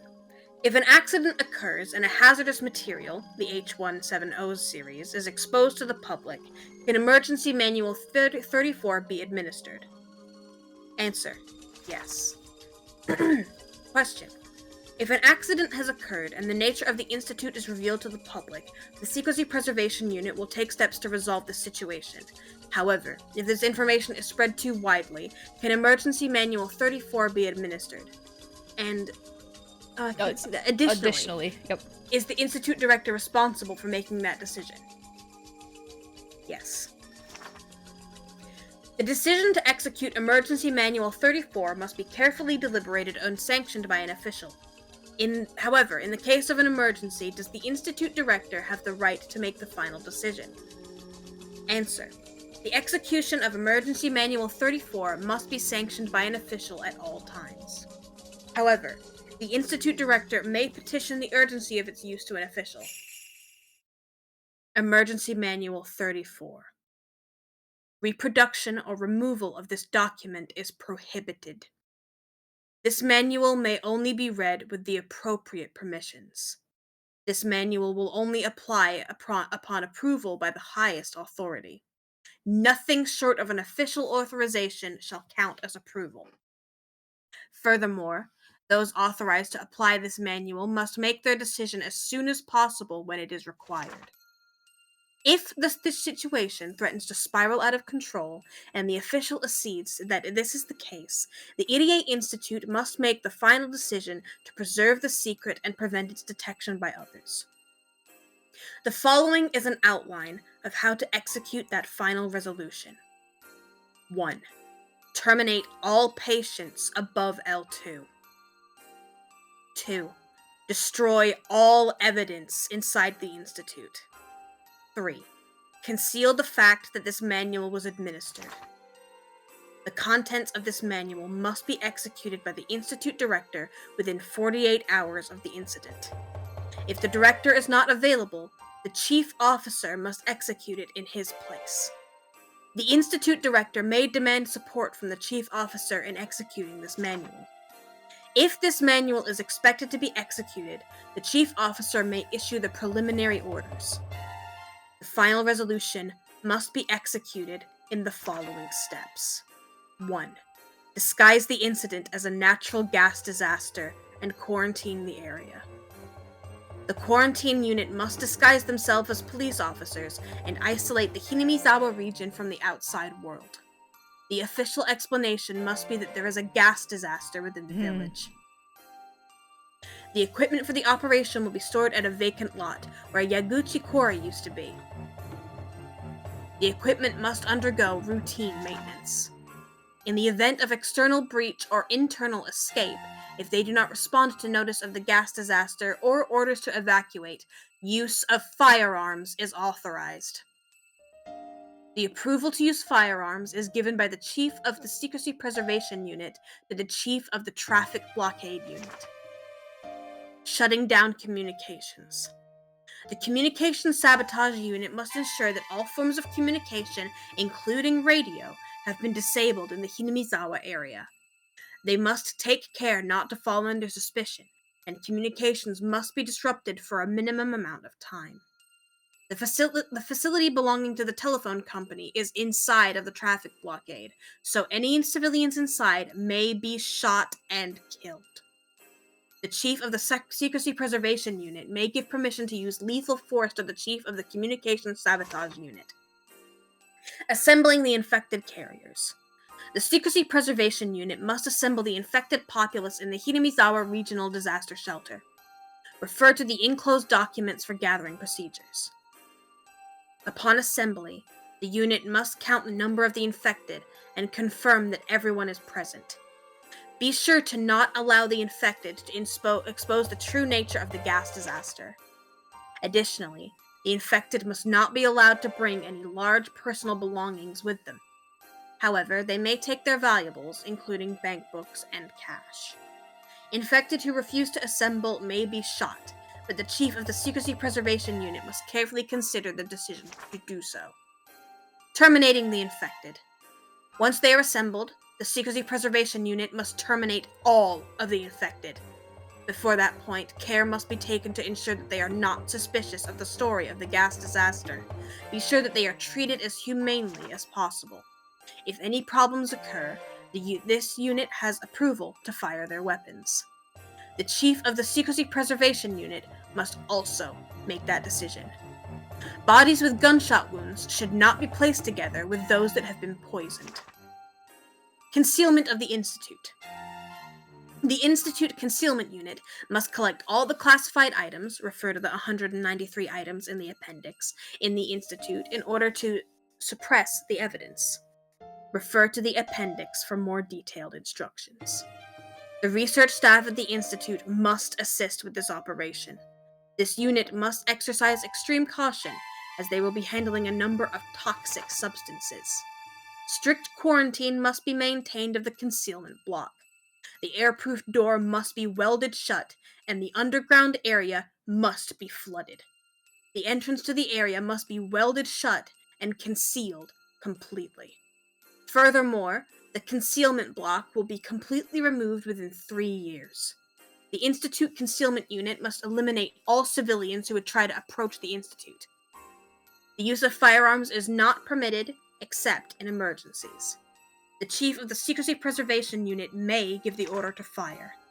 Searching the village.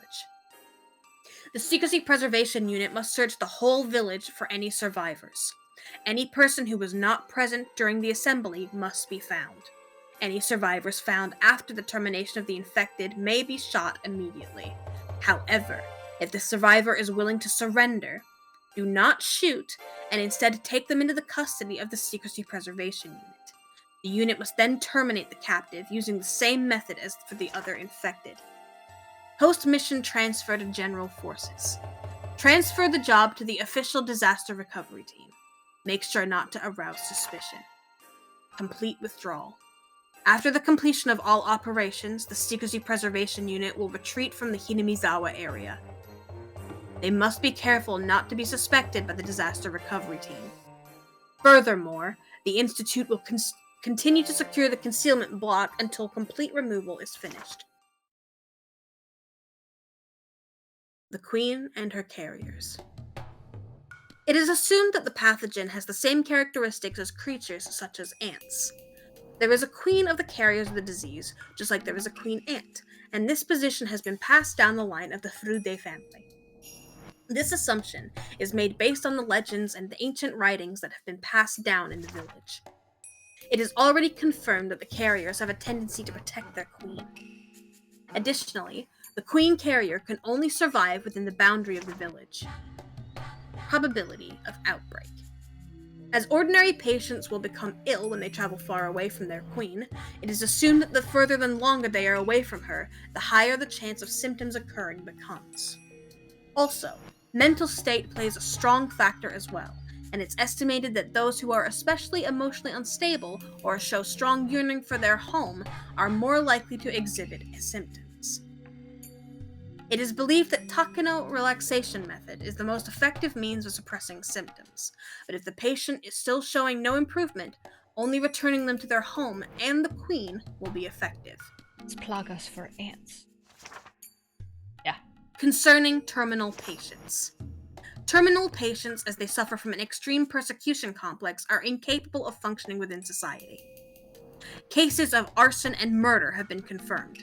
They may present severe problems for their units. Records show that the terminal patients appear even in Hinamizawa, and they will not recover, even if relocated near the Queen.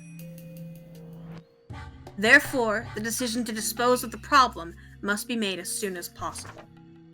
It's recommended that the infected be quarantined before they start behaving irregularly. We suggest tracking down those formerly from Hinamizawa and placing them under special medical observation.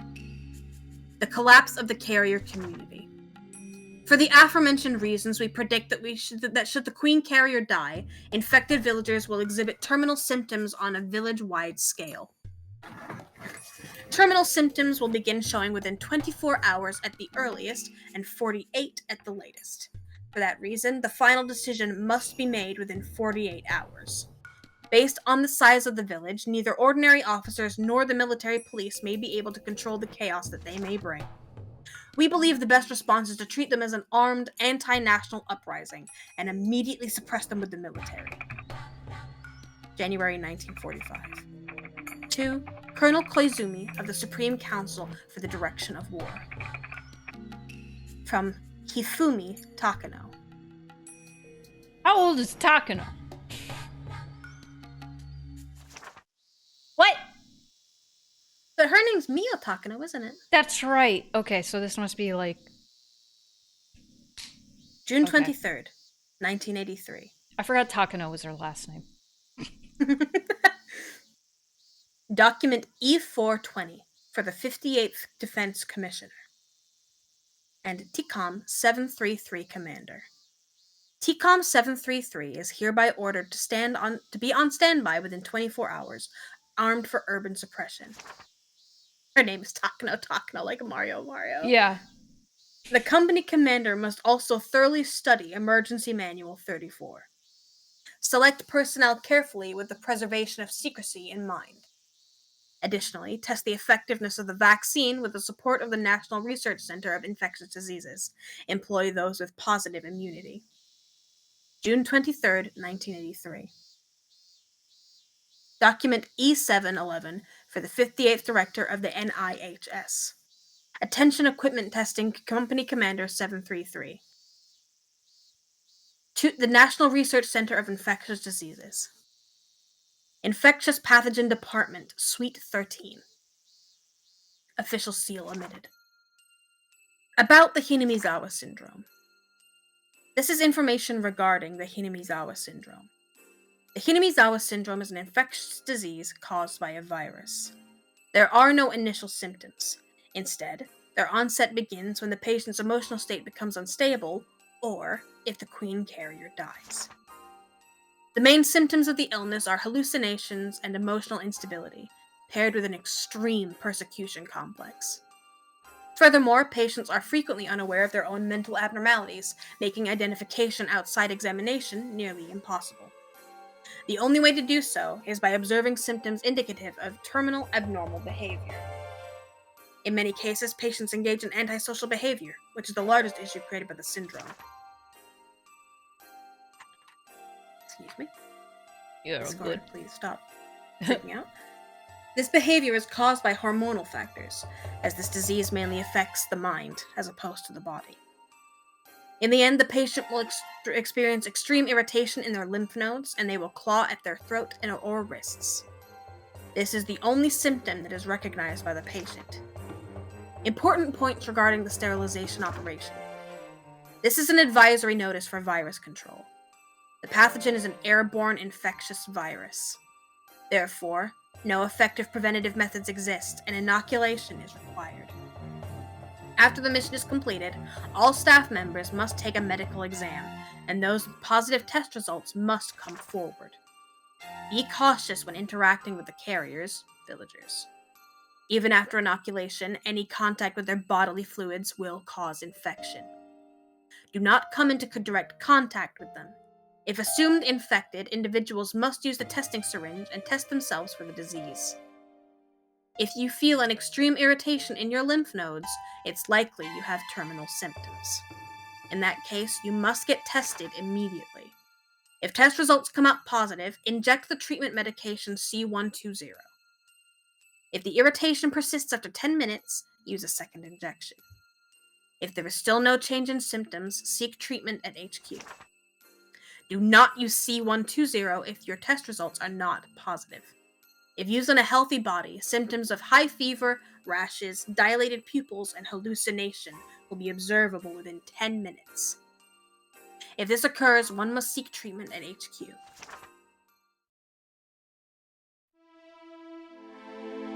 Government officials explained the entire situation in a luxurious meeting room adorned with a marble table and crystal ashtrays.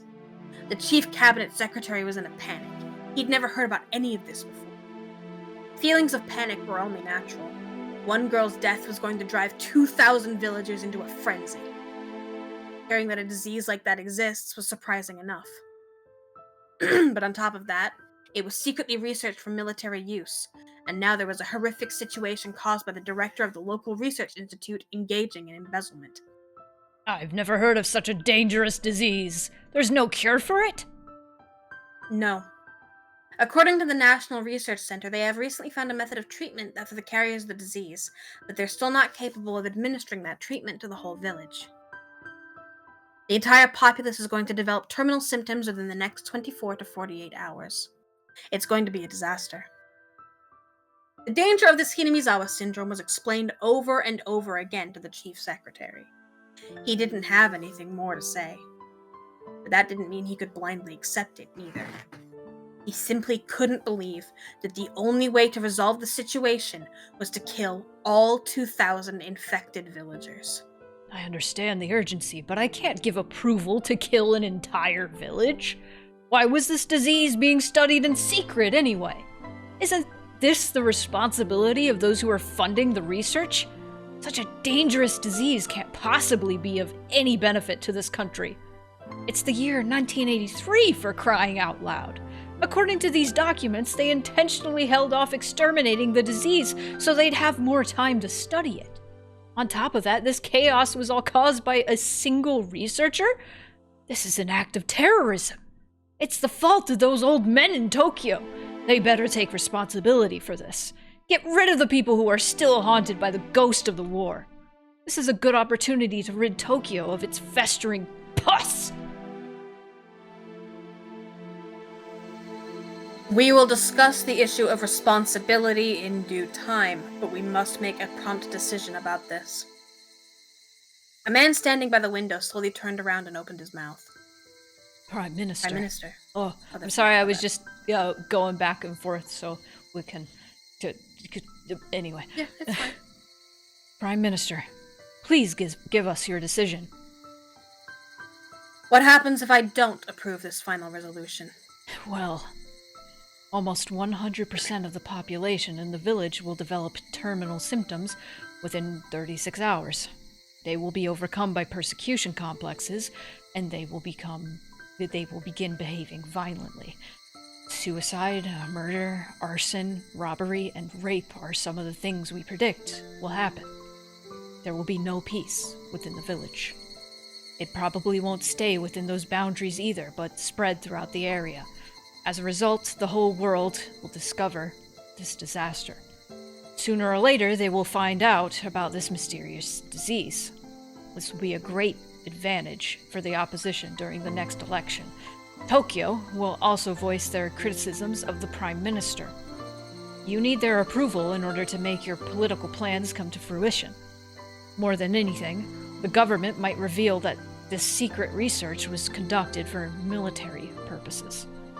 If this happens, this country will have a crisis of faith in their leadership. What if I approve the final resolution? Well, we will be disguising this as a natural disaster, so the opposition may still attack us for our blunder. However, they will not discover the existence of this mysterious disease.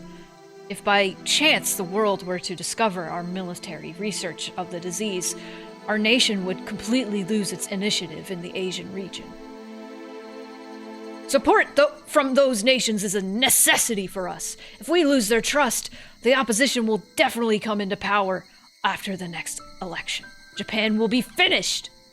According to our simulations, the balance of power will shift drastically if the second and third parties form a coalition government. The whole world will hold us responsible. The United Nations will accuse us of developing WMDs. Neighboring countries' governments will lead smear campaigns against us, drawing a hard line of anti-Japan diplomatic policies with high approval ratings. In every way possible, the government of this country will be burned to the ground. So we'll lose the trust of all of our allies, huh? Shit. So this isn't just the problem of the several 100,000 people who live around the Hinamizawa area, is it? But it's way too difficult to cover up 2,000 casualties. The most important thing is to prevent the public from knowing that this country was secretly researching biological weapons. I guess we'll be wiping the ass of the ghost of the war. Are you sure this operation can be performed secretly? If this mission goes public, this will become a greater scandal than the research itself. Yes, it will be kept secret. There are special units working on this case. They are trained specifically for situations like this. You have nothing to worry about. I've never heard of any mission like this, but it's basically mass murder via gas, correct? I had no idea there were units specifically trained for that. In order to know how to protect themselves from a gas attack, they must know what gas warfare is about. In order to know how to fight against an enemy using gas, they must also know how to kill with it. The Equipment Research Unit is prepared for any kind of attack. He let out a small sigh. He couldn't see the line between ethical and unethical. Can any research be justified by the excuse of preparing against hostilities? But that's also what preparation was all about. Some evils must be accepted as necessary. The Irie Institute was one such evil. So we have to make a secret decision in order to keep this research undisclosed. Approving this is going to make us guilty. Are you sure that information will not leak from the members of this unit? That will... was that me? Was that supposed to be me? Yeah, it's fine. I'll just take the narration of the Prime Minister. It's fine. Okay. That will not happen. The members were carefully selected from a group of extremely loyal men. We've never performed an operation such as this, but they are highly experienced, and they will not leak any information whatsoever.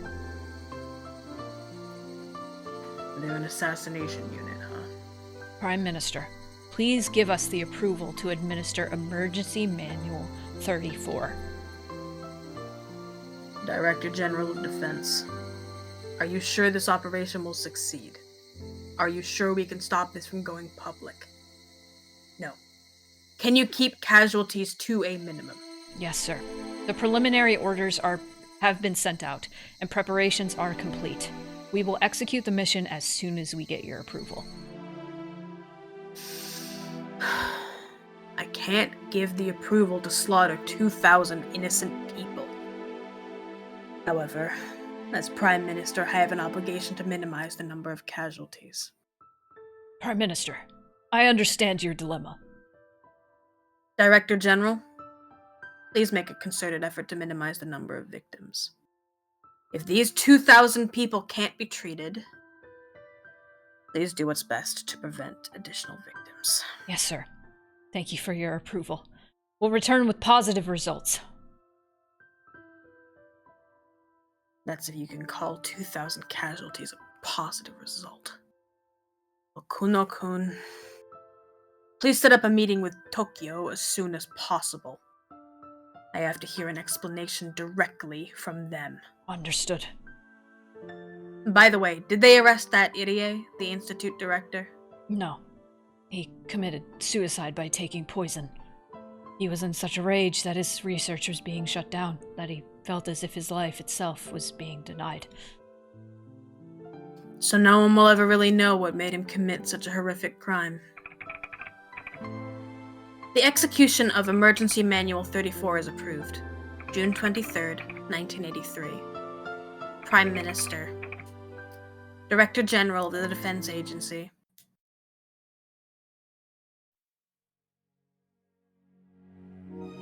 For logistical reasons, you may not bring any large items with you. You cannot carry any luggage. I repeat, you cannot carry any luggage. You may carry only valuable items such as bank books and cash. Please do not use your own vehicle to evacuate. It will cause confusion. It was the middle of the night. And yet countless villagers were out and about. Some of them were locking their doors, some of them were watering their plants, and some of them were piling up food in their dogs' dinner bowls. Small children were crying in fear. Members of the town council were yelling angrily while counting up the villagers. Reportedly, the village had been cut off from the rest of the world after volcanic gas gushed out of the mountains. The number of policemen and military units in the village added to the strong smell of sulfur in the air, dispelled any doubts the villagers might have had. The more religious among the elderly were convinced that this was the curse of Rika Furude, who had passed away the day before.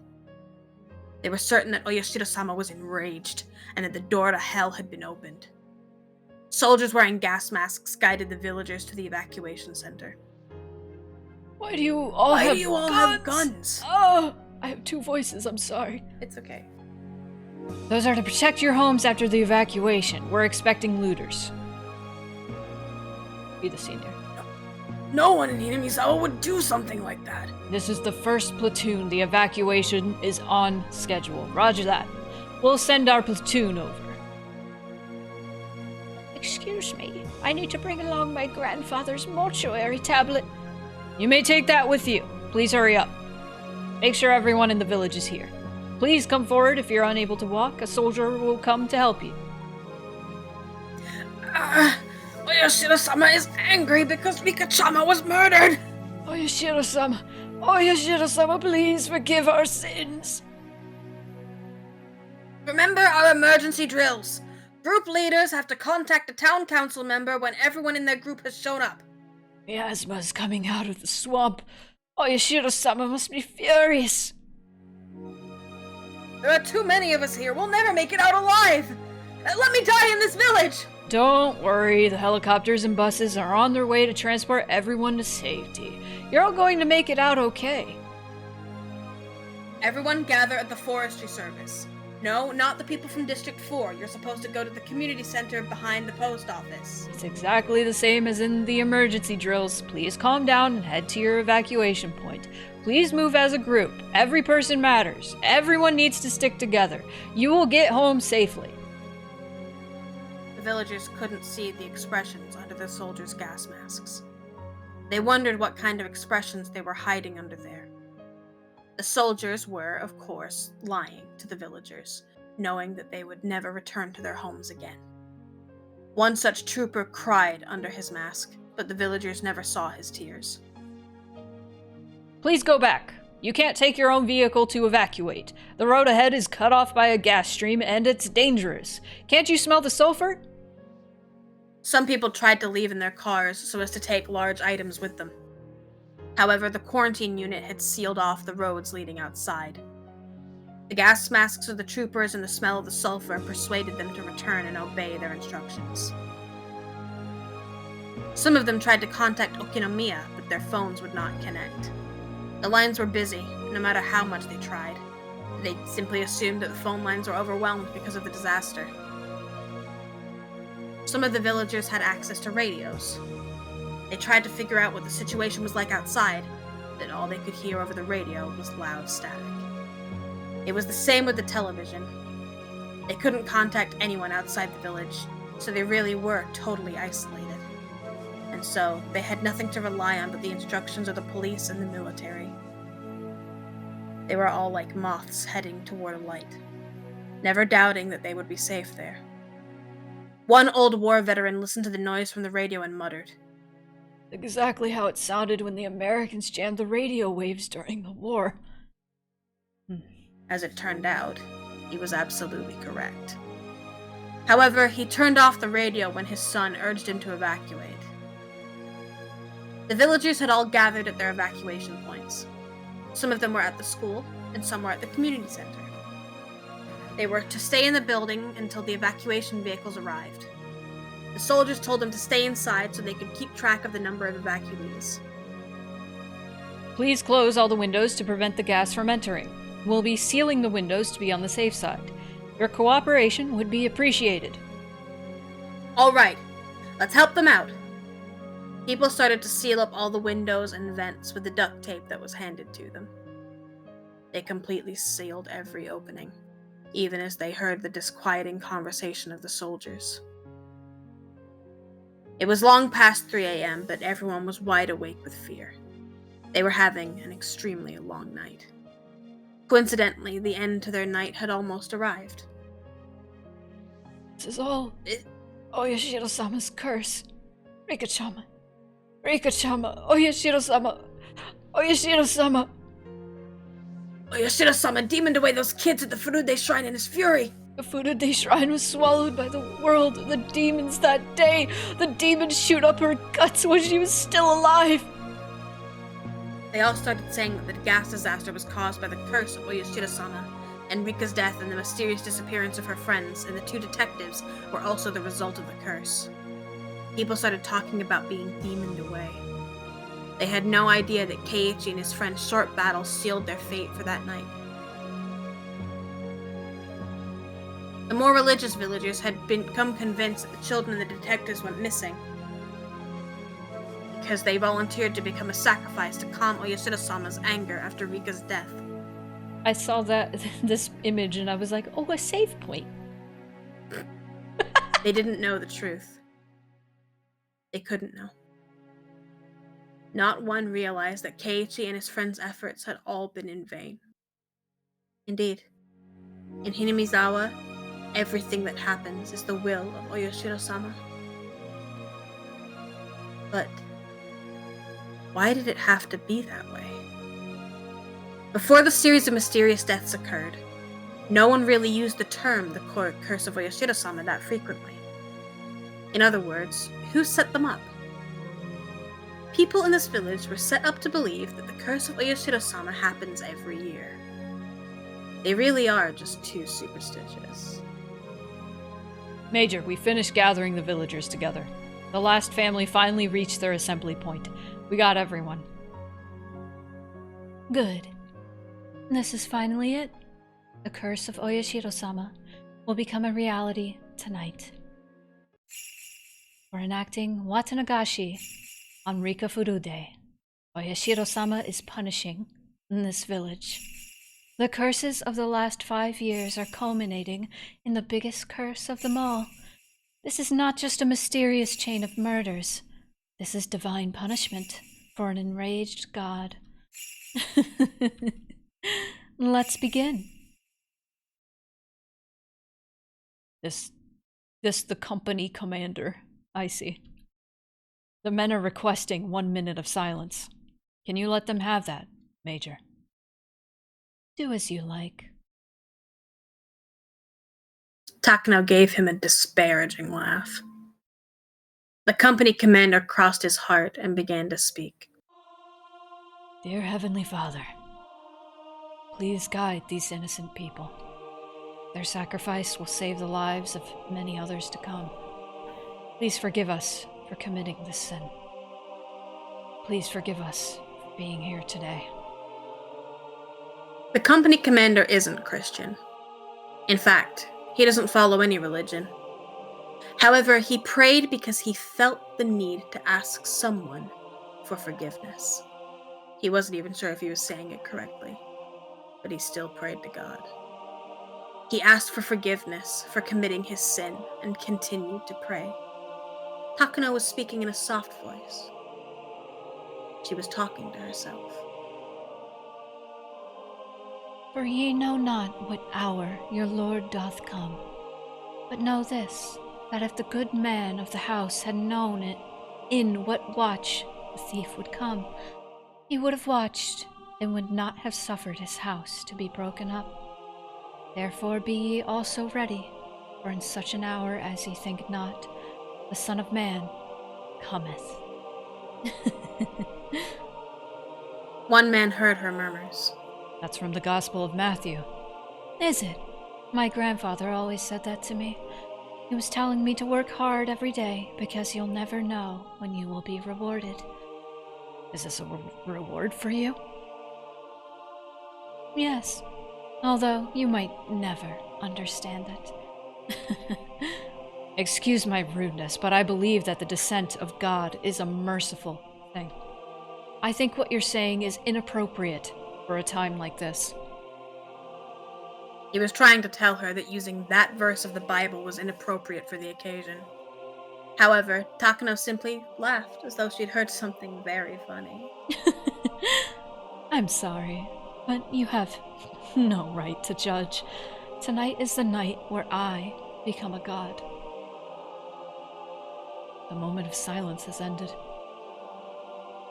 And with the end of the silence, Execute the operation now.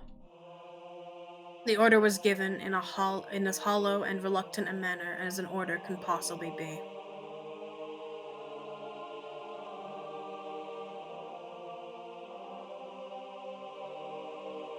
Now my ideals are complete. This is a literal utopia.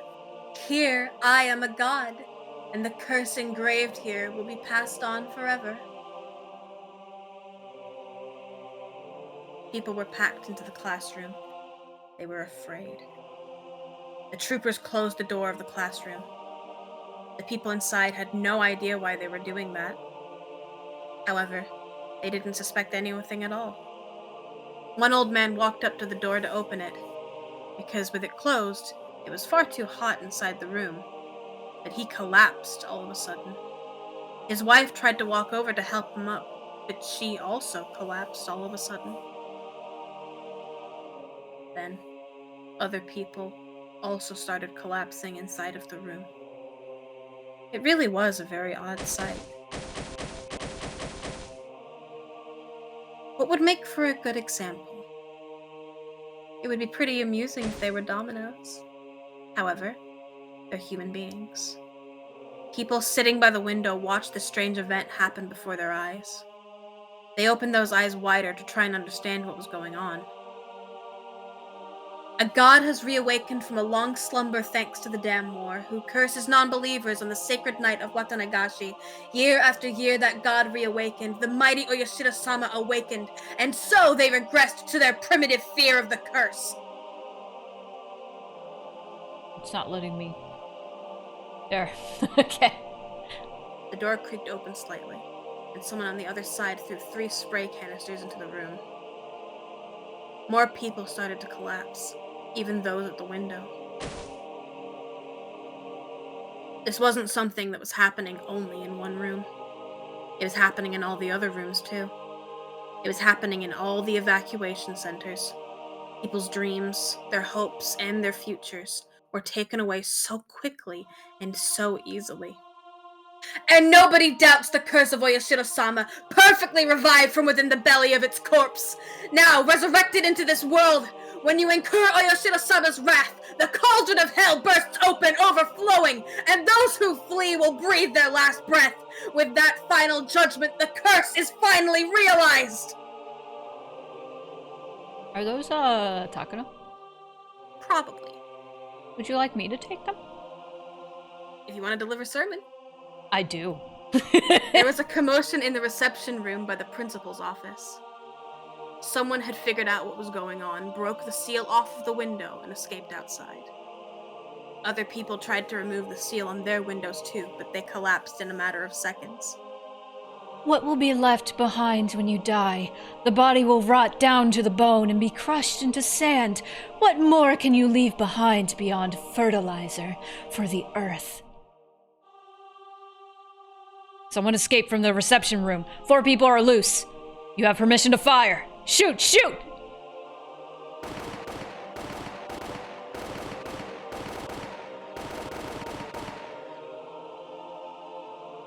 The soldiers shot the people who tried to escape in the back. The sound of the gunshots echoed in the silence. It was a noise filled with cruelty. They helplessly fell down to the ground. Their deaths were so pitiful compared to the silent deaths of those before them. The residential police officer was one of the escapees. He tried to shoot back at them with his own gun. His shots could be heard throughout the building. The soldiers ducked into the shadows upon hearing the noise. The officer seized his chance and ran toward the gate, but that was just a waste of time. Not only is the range of the automatic weapons they were using longer than the length of the schoolyard, but as trained professionals, it would be nothing for them to shoot him from that distance. The villagers had no choice. Either they'd die from the gas without realizing what was happening, or they'd find out about the mission and be killed. What happened? Did they fight back? Respond! We shot all the fugitives. One of the residential policemen shot back. Collect those bodies. Do not put them with the other corpses. The soldiers walked over to the four fallen bodies. They needed to make sure that they were all dead, not just injured. I will remain. A name, a great undertaking, a curse left behind. My presence will be forever deified in this land, and those who escape today's curse will be in awe of it. They'll pass that fear on to others. The memory of those herds of people will sublimate into me, and I will transcend. I had more time than I thought. Oh. There we go. This is the first platoon. The Forestry Service building has been sterilized. 4 escaped. We took them down. This is the second platoon. Fuck, my Discord fell over again. Oops. Sterilization complete. No one escaped. This is the third platoon. More than 10 escaped. We're conducting a sweep. It will be over soon. This is the fourth platoon. Sterilization complete. No one escaped. This is Get it the together, fucking third platoon. Damn. This is the third platoon. We've taken out all 13 fugitives. Sterilization is now complete. Roger. Start counting the bodies. Make sure the total matches the original number taken earlier tonight. Takana was laughing to herself inside of the van. She didn't physically see all those people dying silently. Ah! She's so cool. It's your fucking girl. It's your genocidal maniac. I love her. I love my genocidal Your pet maniac. murderer. Oh my god. But she saw it anyway. She saw countless people dying without even noticing it. She saw it all in her mind. Takano waved her arms in the air. No one was watching her, but no one would understand what she was doing even if they were. She was waving her baton.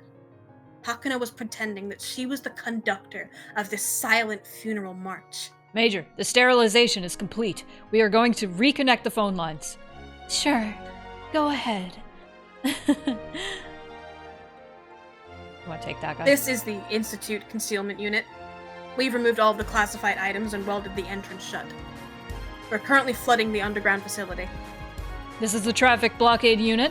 Everything is proceeding as scheduled. What I'm imagining right now in my head is, the anime probably doesn't do this, is the whole montage of Light Yagami using the Death Note in the first episode? Yes. It's like that, but Takano conducting people fucking dying, and it's... Yes. It's making me a little lightheaded. I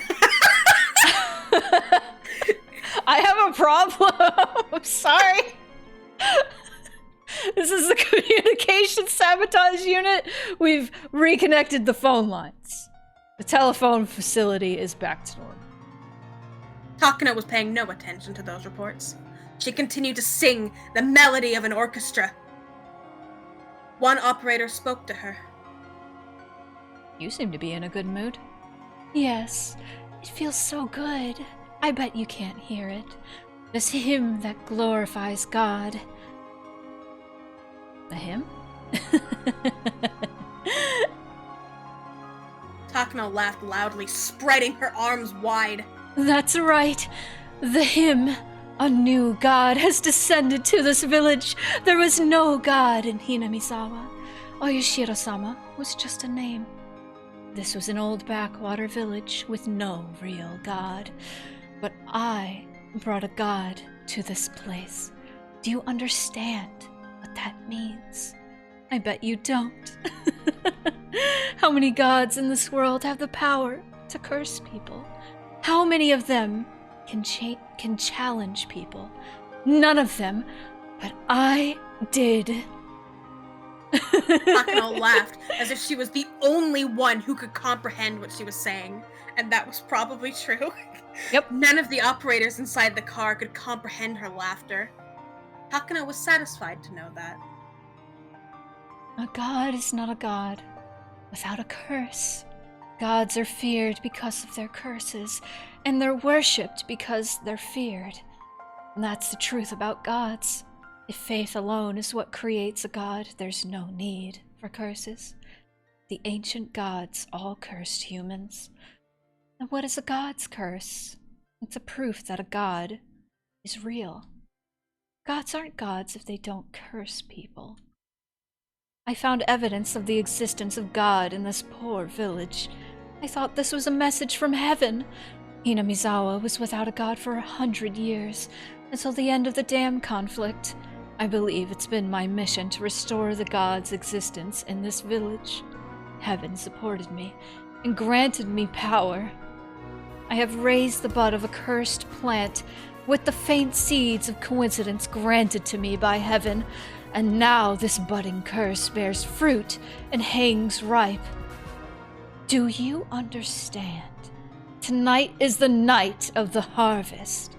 This is the final curse of Oyashiro-sama. And from this day forth, Oyashiro-sama will be a real god. You may not see it now, but someday you will understand. You'll see how grand this plan I accomplished was, how long it will be told in history, and how great I will become. God's curse.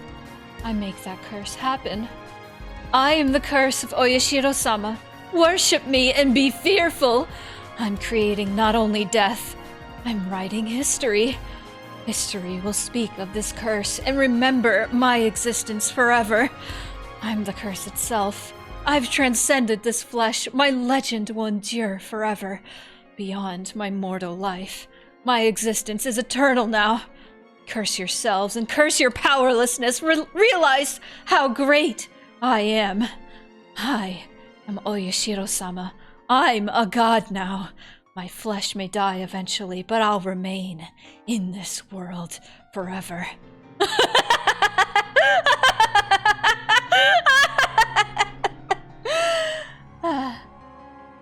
I am Oyashiro-sama. This is the curse of Oyashiro-sama. They'll worship, idolize, and fear me. When I move, they'll beg for no curse, no death. My work will be historic. My existence and the history of this curse will be told for ages. Okay. You feeling alright?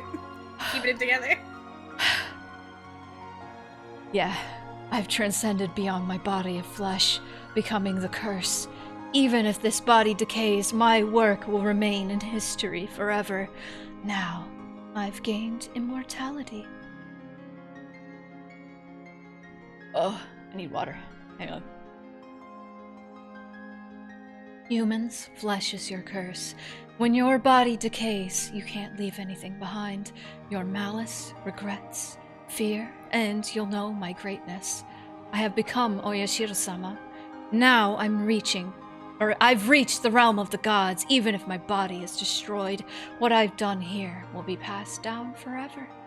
I've achieved eternal life.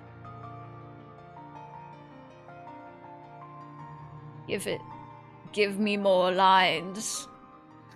Takano was seen. I don't know the reference, but it's Takano funny. was literally seen in Ohio. Ohio. Oh, Takano was punched by Rena. Higurashi, when they cry, Kai. Whoa! Not to destroy everything that the last episode will have, because it will have so much great shit. I think that's the best ending. There's Takano's more! concert is so good. Jesus fucking Christ, dude. Scenario jump mode. Woo! You may replay any scenario you've completed before. I think this is why Ryukishi gave up on the after parties for this half of the story. Because if you give an after party for this, Keiichi would just be like, "What the fuck, man? What the fuck, What was man?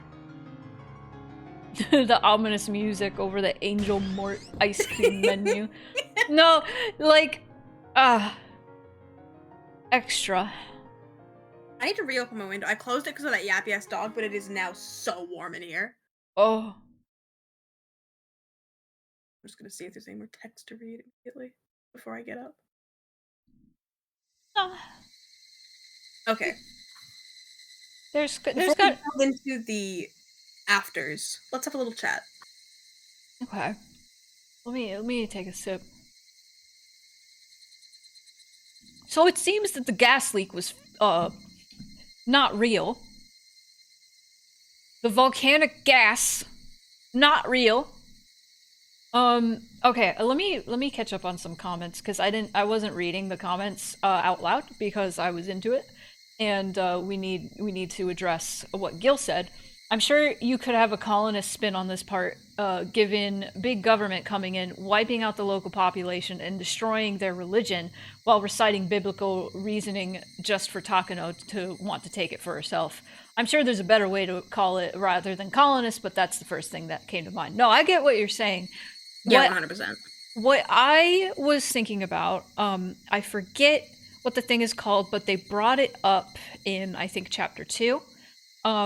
Was it the thing in World War II where Japan was experimenting on people and just killing a bunch of people with fucked up experiments? I forget what that was called, but that was a real fucking thing that happened, and it was horrifying. They took prisoners of war and they did multiple crazy experiments on them that killed them, and learned so many things. And basically, this is irrelevant to anything, but just so people know how fucking horrendous this shit was. I remember America wanted to buy this information that they learned from them, and I think we did. I think we did. It was a fucked up thing. It also just kind of reminded me of World War II in general. I was thinking a lot, like, damn, this is, like, that whole, like, ending in particular with Hinamizawa getting fucking gassed, all the people of Hinamizawa getting tricked into being gassed, like, that shit is, like, so uniquely, like, Japanese, because that is something that somebody with trauma from World War II would write. Like, maybe not Ryukishi specifically having trauma, but like the nation as a whole, I am sure, has trauma from World War II that's still like, lingering. Yeah.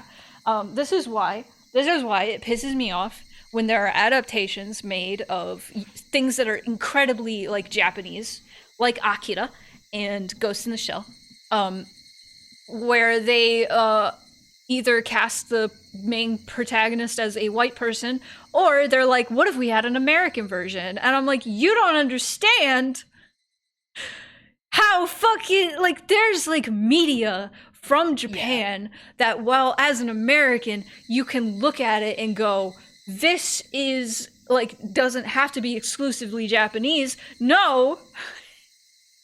No. Higurashi, especially that whole entire part, that was like, no, this has to take place in Japan. This has to be like this. I'm sorry for going on and on, but you're like, fine. holy fuck. I think the part that sticks out to me the most, like the one line that sticks out to me the most, is the narration part, where it's like, it was a room with a marble-topped table and crystal, like, chandeliers and shit like that. And it's just such a good way to point out that these horrific decisions to commit horrible genocides will always be made by rich political figures in boardrooms who will never have to know the names or faces of the people that they are sentencing to death. Mm-hmm. No, there The are sorts of also. people. Sorry, Sorry, I go on. was reading the chat. I know there are also some issues with Japanese government also destroying the indigenous communities on the smaller Yeah. islands. Yep. Mm-hmm. Mm-hmm. No. Research the It's islands. They deserve recognition. yeah, it's really like honestly, that was a hard scene to get through because that Oh shit's yeah. real as fuck. But I applaud Ryukishi for going that fucking far with like everything because it's fucked up. It's fucked up. It's extremely fucked up. But it just goes to show you like just how like dire this entire like story is. It's insane. Once again, shout out to the fact that Takano and all the research is literally sponsored by a weird nationalist group. Yeah. Jesus Yeah. Christ. Like Oh you my can God. separate Takano as like a character because she's not doing it for any sort of weird Nazi views. We'll get into why she's doing it, Mm. but it's not because she's a Nazi. But like, if you are doing Nazi shit Mm. while not also caring about Nazi values, unfortunately, you're still kind of a Nazi. Oh yeah. Like, she is not a good person. She is so willing to do irreparable, horrible harm for the sake of her own ego. Mm-hmm. And she's such a fascinating and fucked up little fucking critter. Yeah, no, she's a terrible fucking person, but she's not real, and she's a really Yes. awesome character. Yes, 100%. She's written impeccably. I think she's probably in my like of all of When They Cry, she's definitely in my top 3 of best written characters. No, she's like Rika and her are my favorites. I think Takano is like at the top for me. But we all know me. I love my evil motherfuckers. You do. You love an evil woman. I love an evil woman. I love evil characters in general. My favorite character in Breaking Bad, if you didn't already know, guys, is Gus Fring. Fucking evil. I love him. He's amazing. He's so, and I have argued before with people. I'm like, is he really evil or is he just a really good guy? he, Is he evil or Is he- maybe niceys? no, he's niceys. He gives all his employees benefits. And he pays them overtime when drug lords come and threaten him. So, maybe he's actually nice and good. I also really love Lalo in Better Call Saul. He's literally nice. It's literally just his birthday. Also, thank you, Elsa. You are very sweet. I hope you're also having a great day. Sorry, we're just talking about Nazis in here. Nazi character. Gus isn't a Nazi, though. But there are Nazis in Breaking Bad, and they fucking suck. They're not as interesting as Gus. Who's actually a good guy. Listen. I do think it's very. I think it's a very large talent of Ryukishi's that he can write Nazis that are interesting to read about. Yeah. Yeah. This will not stop with Umineko. Awesome. Talking about Nazis was literally my Tuesday. Oh! Talking about Nazis, or as I like to call it, Tuesday.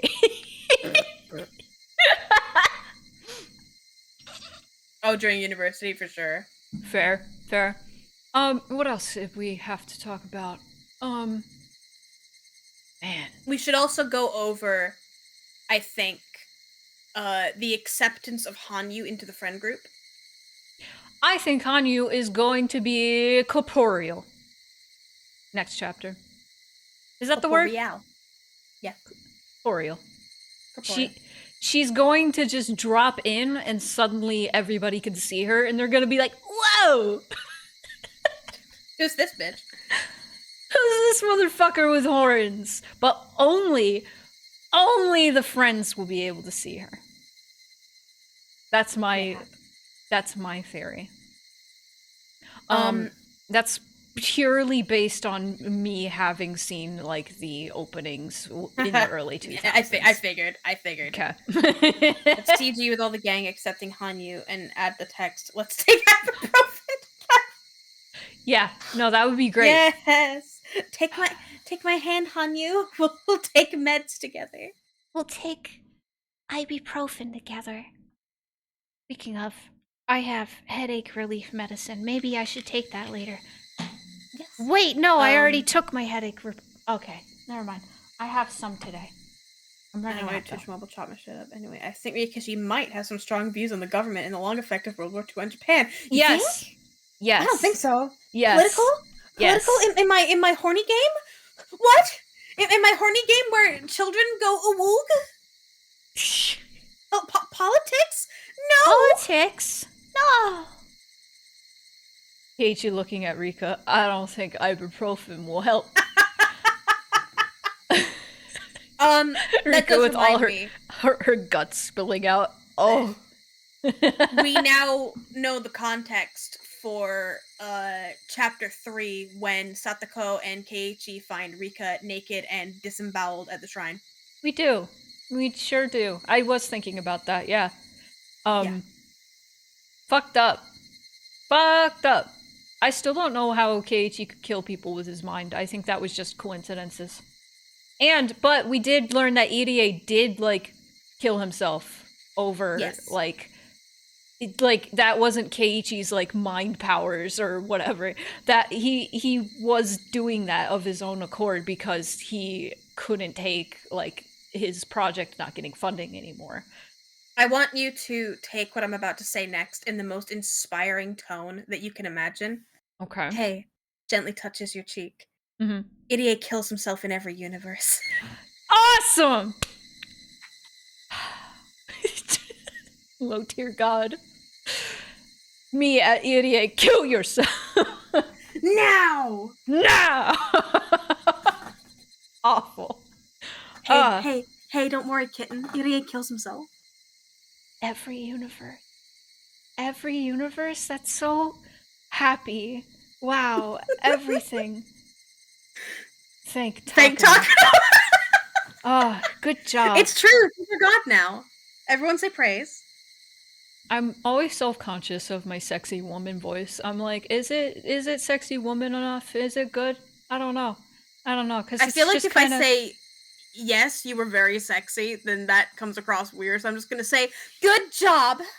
No, you could say it was sexy. It's fine. It was very sexy. Awesome! Hell yeah! Takano actually for but a moment, you made me forget that she's evil. Or like Good. evil negative. Good.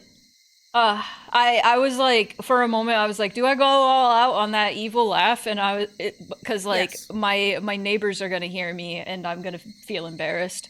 But I was You like, should always fuck it. be all out. Also, I really hope it comes through on stream because it didn't come through on Discord to me. The laugh? Like when you do your big laughs, the audio get duct cut cuts out. it off. Oh, that's so sad. I hope that it's not like that on the stream. I'm just sure hope it's that not. That was just for me. No, the way I set up the gate and like filter and stuff, it doesn't do that. It came through on stream. Good. That's all that matters. Yay! I'm sad. I'm just sad you didn't hear it in the moment. It's okay. I can go back. You can send me a clip later.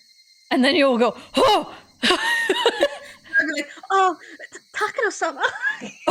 Oh my god! Takano-sama! Whoa! Even if the neighbors hate you, I know they gotta hate me. I mean, me too.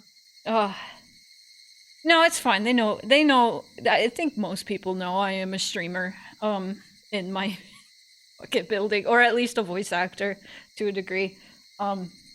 They probably hear me being an orange AI cat sometimes because I'm so fucking loud when I do that voice. Even though I'm in a sound booth, I'm sure they can hear me. Anyway, tips. Tisps. Tips. Do you want to read the tisps, considering I was the narrator for Takano's concert? How are we gonna do this? It didn't even let me save at the end of that. Oh, is it gonna be an extra? Probably. few tisps. Do, do, do, do, do. This fragment's end. That's it. I'll do it. Yahoo! Okay, so this is Hanyu, actually, but I could still do the narration. No, I can take it if you want me to. I'm not bothered. I just didn't want you to feel left out. Oh, okay. No, go for it, because my throat kind of hurts. I guess Rika finally managed to assemble all the pieces to her puzzle. But we don't know yet if her memories will pass on to her next life. Rika always loses the memory of her death. I don't know if she can retain the memories of what she's discovered. What do you think? Did you have fun? Once you find out the answers, collecting them isn't so fun anymore. You don't agree? I see. You still might find something different by examining some old fragments. After all, the time we have here is endless. We have to find something to play with, because there's nothing to do here. For me, playing with these fragments stops being fun when I find out what's inside. But if you can tell me how to have fun with them even so, that makes you pretty smart. What? You want to know what I play with? I don't play. I'm just killing time. I like to imagine what Rika could have done in order to achieve the future she hopes for. I like to imagine a world that would have been happy for all of them. You found out how these worlds are set up by looking at the previous ones, right? I like to analyze what would need to change in order for Rika to win against Takano. You want to see what's on my mind? Too bad. I'm not showing that to you. In that world, Rika and her friends survived their struggle and broke through the fate of June 1983. It's just my imagination. It's not for me to share with you. I'm sure the world that Rika is about to create is better than anything in my imagination. Even if she's stuck on June 19th in 1983, I'm sure this now-ended world will remain one of Rika's brightest fragments either way. No matter how much she struggles, if she actually overcomes her fate, it will be the most brilliant fragment of her story. I'm sure the life Rika lives makes for a better story than my boring imagination. You want to know what happened to Rika? She made a decision to redo her life once again with Hanyu. She's trying to live her life with all her might. That's what she learned from this world. Her next life has already begun. I do wonder what that life is like. I'm going there now to check. Do you want to come with me?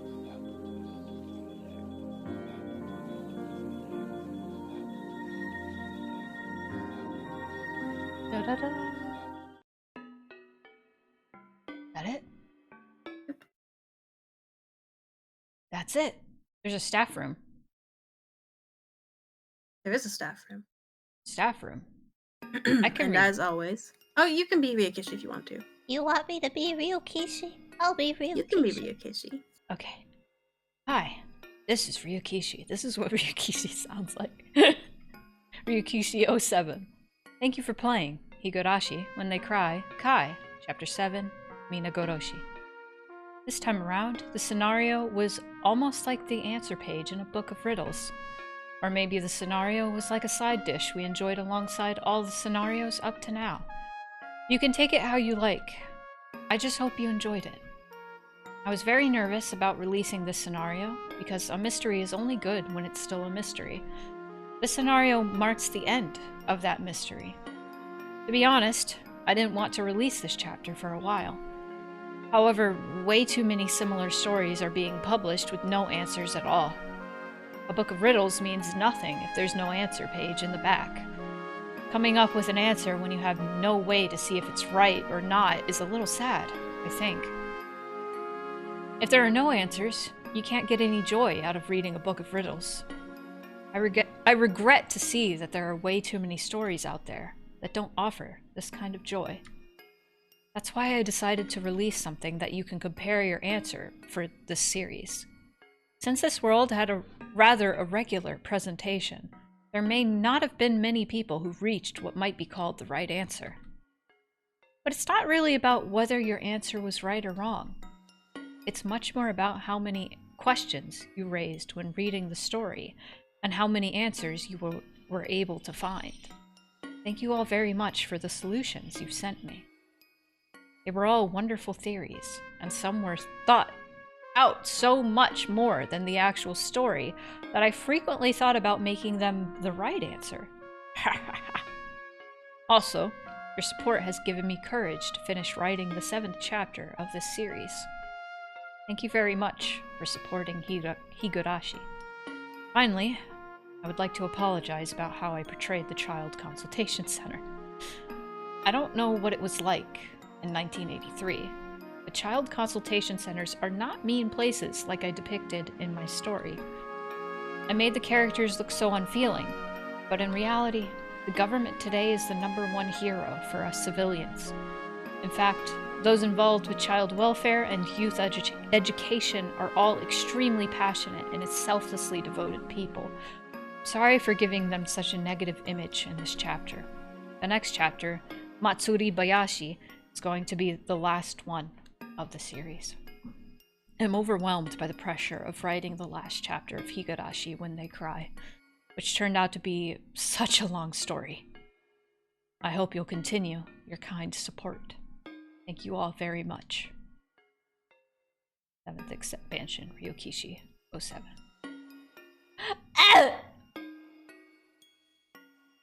This is a long fucking story, Ryukishi. And then you wrote another one that's longer. What's wrong with you? Significantly. Oh! Listen, when you're an otaku, shit just happens in your brain that is either really fucking awful or really fucking awesome. I'm sure Ryokishi won't write a story equally or even longer than this one. He sure won't if he, Please, for the love of God, bring Sakonia back! Please! He's not gonna live forever! I need one more! My god, Ryukishi. Yeah, no, like... I think... Okay, I'm gonna disagree with Ryukishi a little bit, because I do like a good story, a good mystery that never tells me the answer. As a fan of Off, and as a fan of Yume Nikki. It's just a big Noxus Decalogue fan, don't worry about it. We'll get to that later. But I do like how this story went about, like, the whole, like, mystery aspect, is, like, it's such a slow burn that when you, like, it's like breadcrumbs, gradually, and you're just like, what's this mean? What's that mean? What's this? What? And then we get all of it. Not all of it, but, like, kind of most of it. Like, you can figure it out a little bit at a time, which I feel like I kind of did. But holy fuck, the way it gives you all the answers is really satisfying. And even though we have all the answers now, essentially, I have no idea how the fuck Chapter 8's gonna go. It's gonna be insane, though. Okay. I think it'd be fucking crazy. What? Sorry, I didn't mean to interrupt you. Please What? continue. I'm sorry, that sounded so mean. No, say it.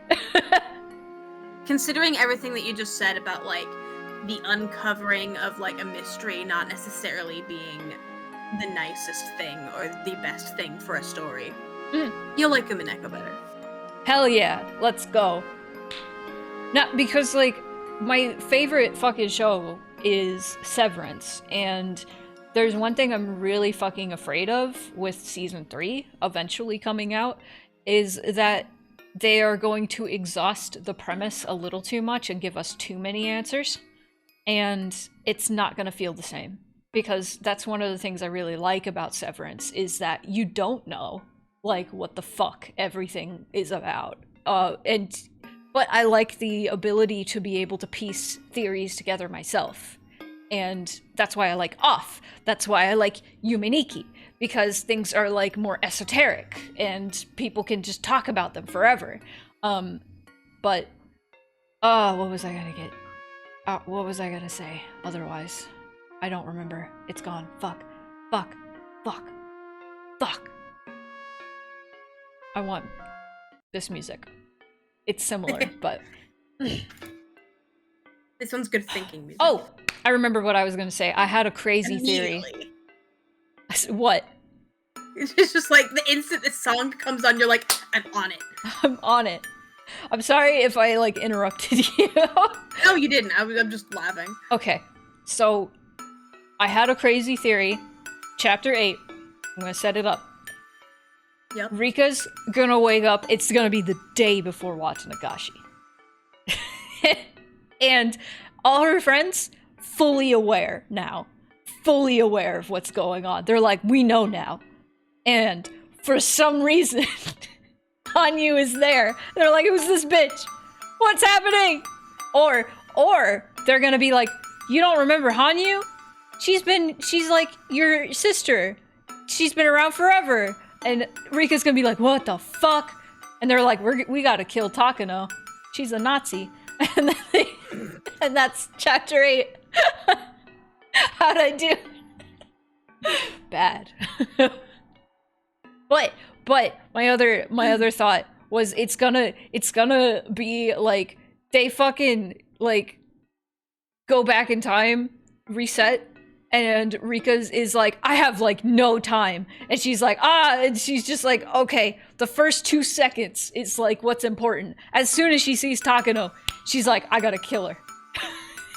And then Rika just dies, and then it starts over again. It's even less time, and it's just constant like brrr, like Yeah. Rika resetting, becoming conscious again, stabbing Takano. And then it resets again. And someone shoots her. Then it resets again. And then it keeps happening. And that's my theory. I don't think that's... Maybe to some capacity that'll happen. But those are my thoughts. Chat, do you have any other closing thoughts? Because I have a closing thought. And I'd it's... love to hear your closing thought. I want to look at Rika in my Blurbo game. Before we do that, I do Yeah. have a request, perhaps. Yes. You can say no. Yeah. Because this is your stream. Yeah. Do you want to cut the VOD here? And after that, we can show the intros for Higurashi the anime. Because I think that they're safe to look at now, especially considering everything that could possibly spoil you in the second one you already remember from childhood anyway. Mhm. And I just think it would be a fun thing to like finally look at on stream. It would be If fun. you think that that's not tenable, that's fine. No, I want to just thought do I'd it. close it. Send me the things. I will find HD YouTube.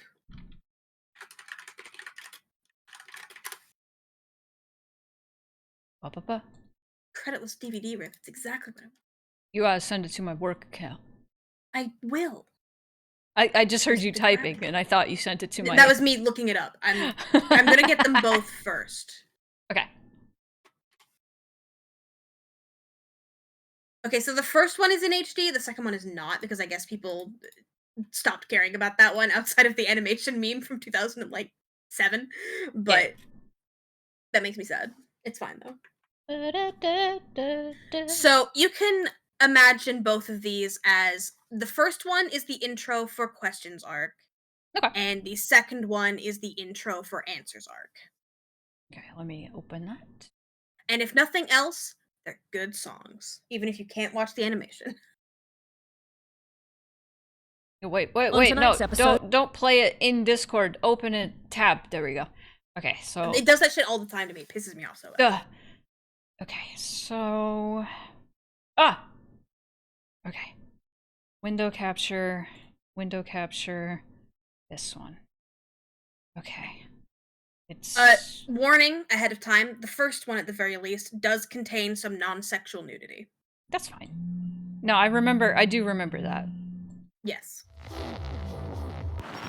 That's good. That'll be It's fine. silent. Oh, it's not monitoring for you. Hang on. Let me make sure it's monitoring so you know what it sounds like. I remember this song. Hang on. It's so good. Monitor. I can sing it, but I'm not gonna do that to all of you. Nah, don't worry. You hear it now? Yeah, I hear it. Get your mouse above the screen. Thank you. No, you did it again!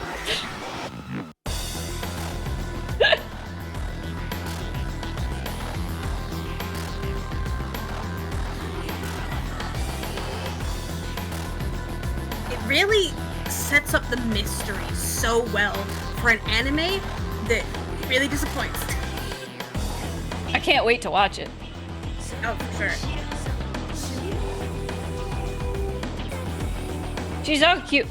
Fuck. I love my daughter.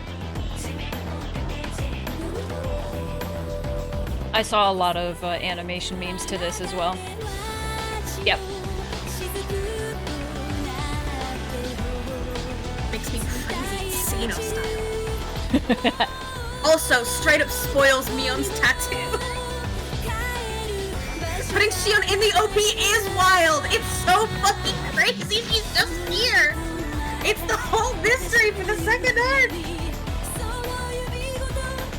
To be fair, I don't think a lot of people would put it together. No, I mean I definitely didn't when I was fucking like 10 years old. It's one of those things where you see it later and you're like, oh, there it is. Oh, Shmion. Oh, Shmion. Oh, ambient, Oh my god, you relaxing, have silent autoplay on. hill. You're like an English teacher. Yeah. You're like Sorry. an English teacher. I'm going, Professor Spoony, please, the screen. Yeah, this is the one I remember, and that's it. Oh, that's I why think she this was. is a better intro. Just saying. Yeah, somebody played this song in the Patreon media share when we were playing Stardew the other day, and I was like, yeah! Come on, everybody, you don't know the words. You almost never seen this one? Damn. No, this was everywhere when I was a teenager. Yeah, huge animation. Probably one of the first.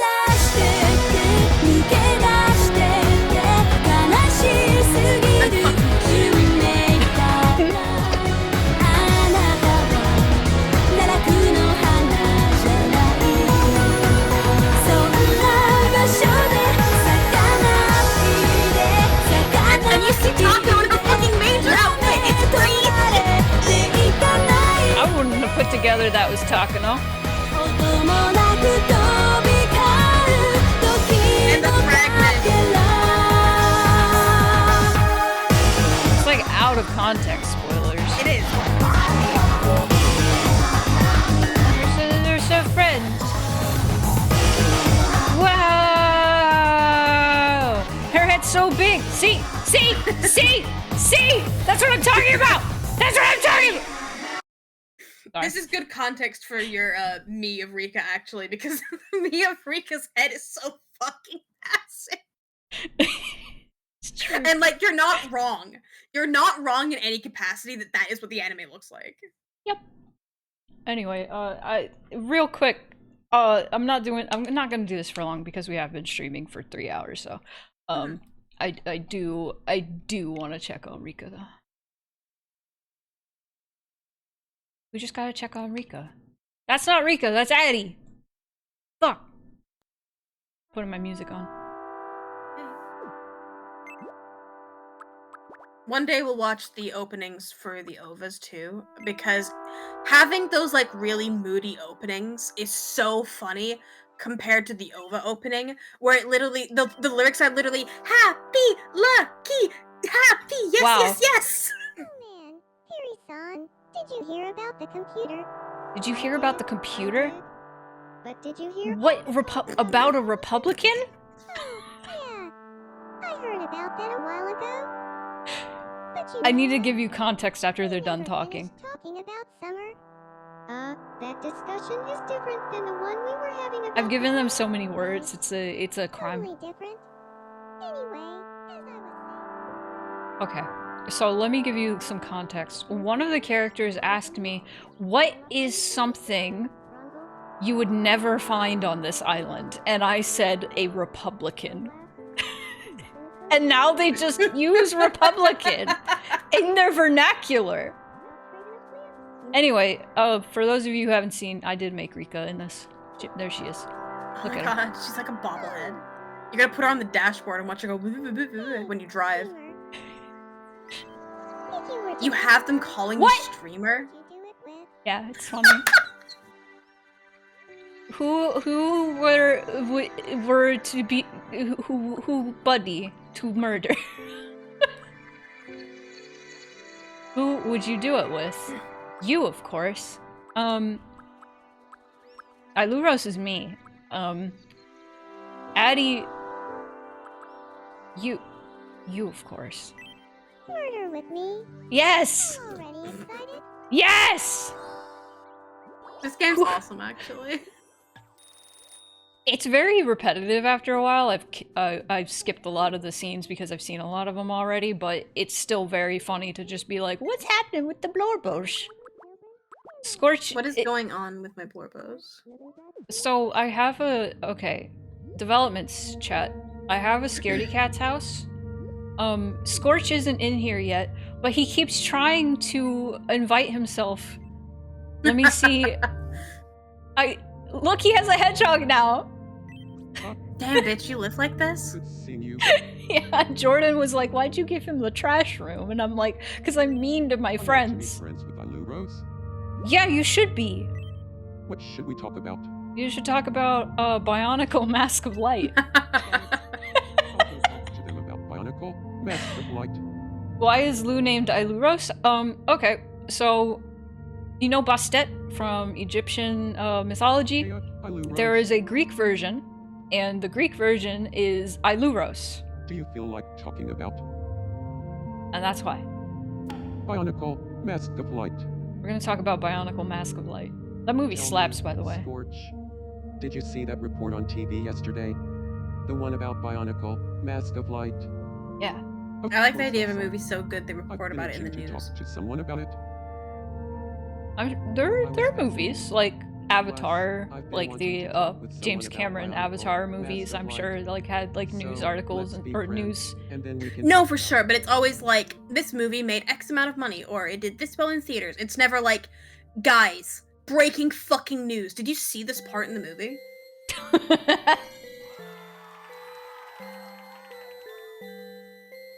We're friends now. Now Scorch can move Cute. in. So Scorch has tried to specifically move in with Areki, and every time he has, he's like, what's something that we could do together every day that we would enjoy?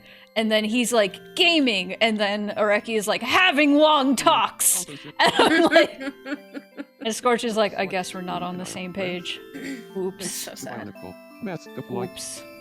Seems like I can have a fun Also, chat with I Scorch. found out later, consider like with Iluros. So Iluros, in Greek mythology, is a goddess of the moon rather than the sun, like in Egyptian mythology, Bastet. And fucking, so I think in some fucking language, Siamese cats are called moon cats, so I was like, oh shit. Oh shit. How should he walk? He should walk like, how should he stand? He should stand like a cowboy. Crazy. The only time I remember the news doing something like that was when George Lucas announced he was doing Star Wars I feel like I prequels. got one That's step awesome. Closer to my true self. Okay. Alright. This was well paced. Yeah. We've It was. just about gone over time to look at this and look at silly Higurashi things. Little Yeah. extracurriculars. Okay. One more thing. I just need to see Mort because I need you to hear his voice.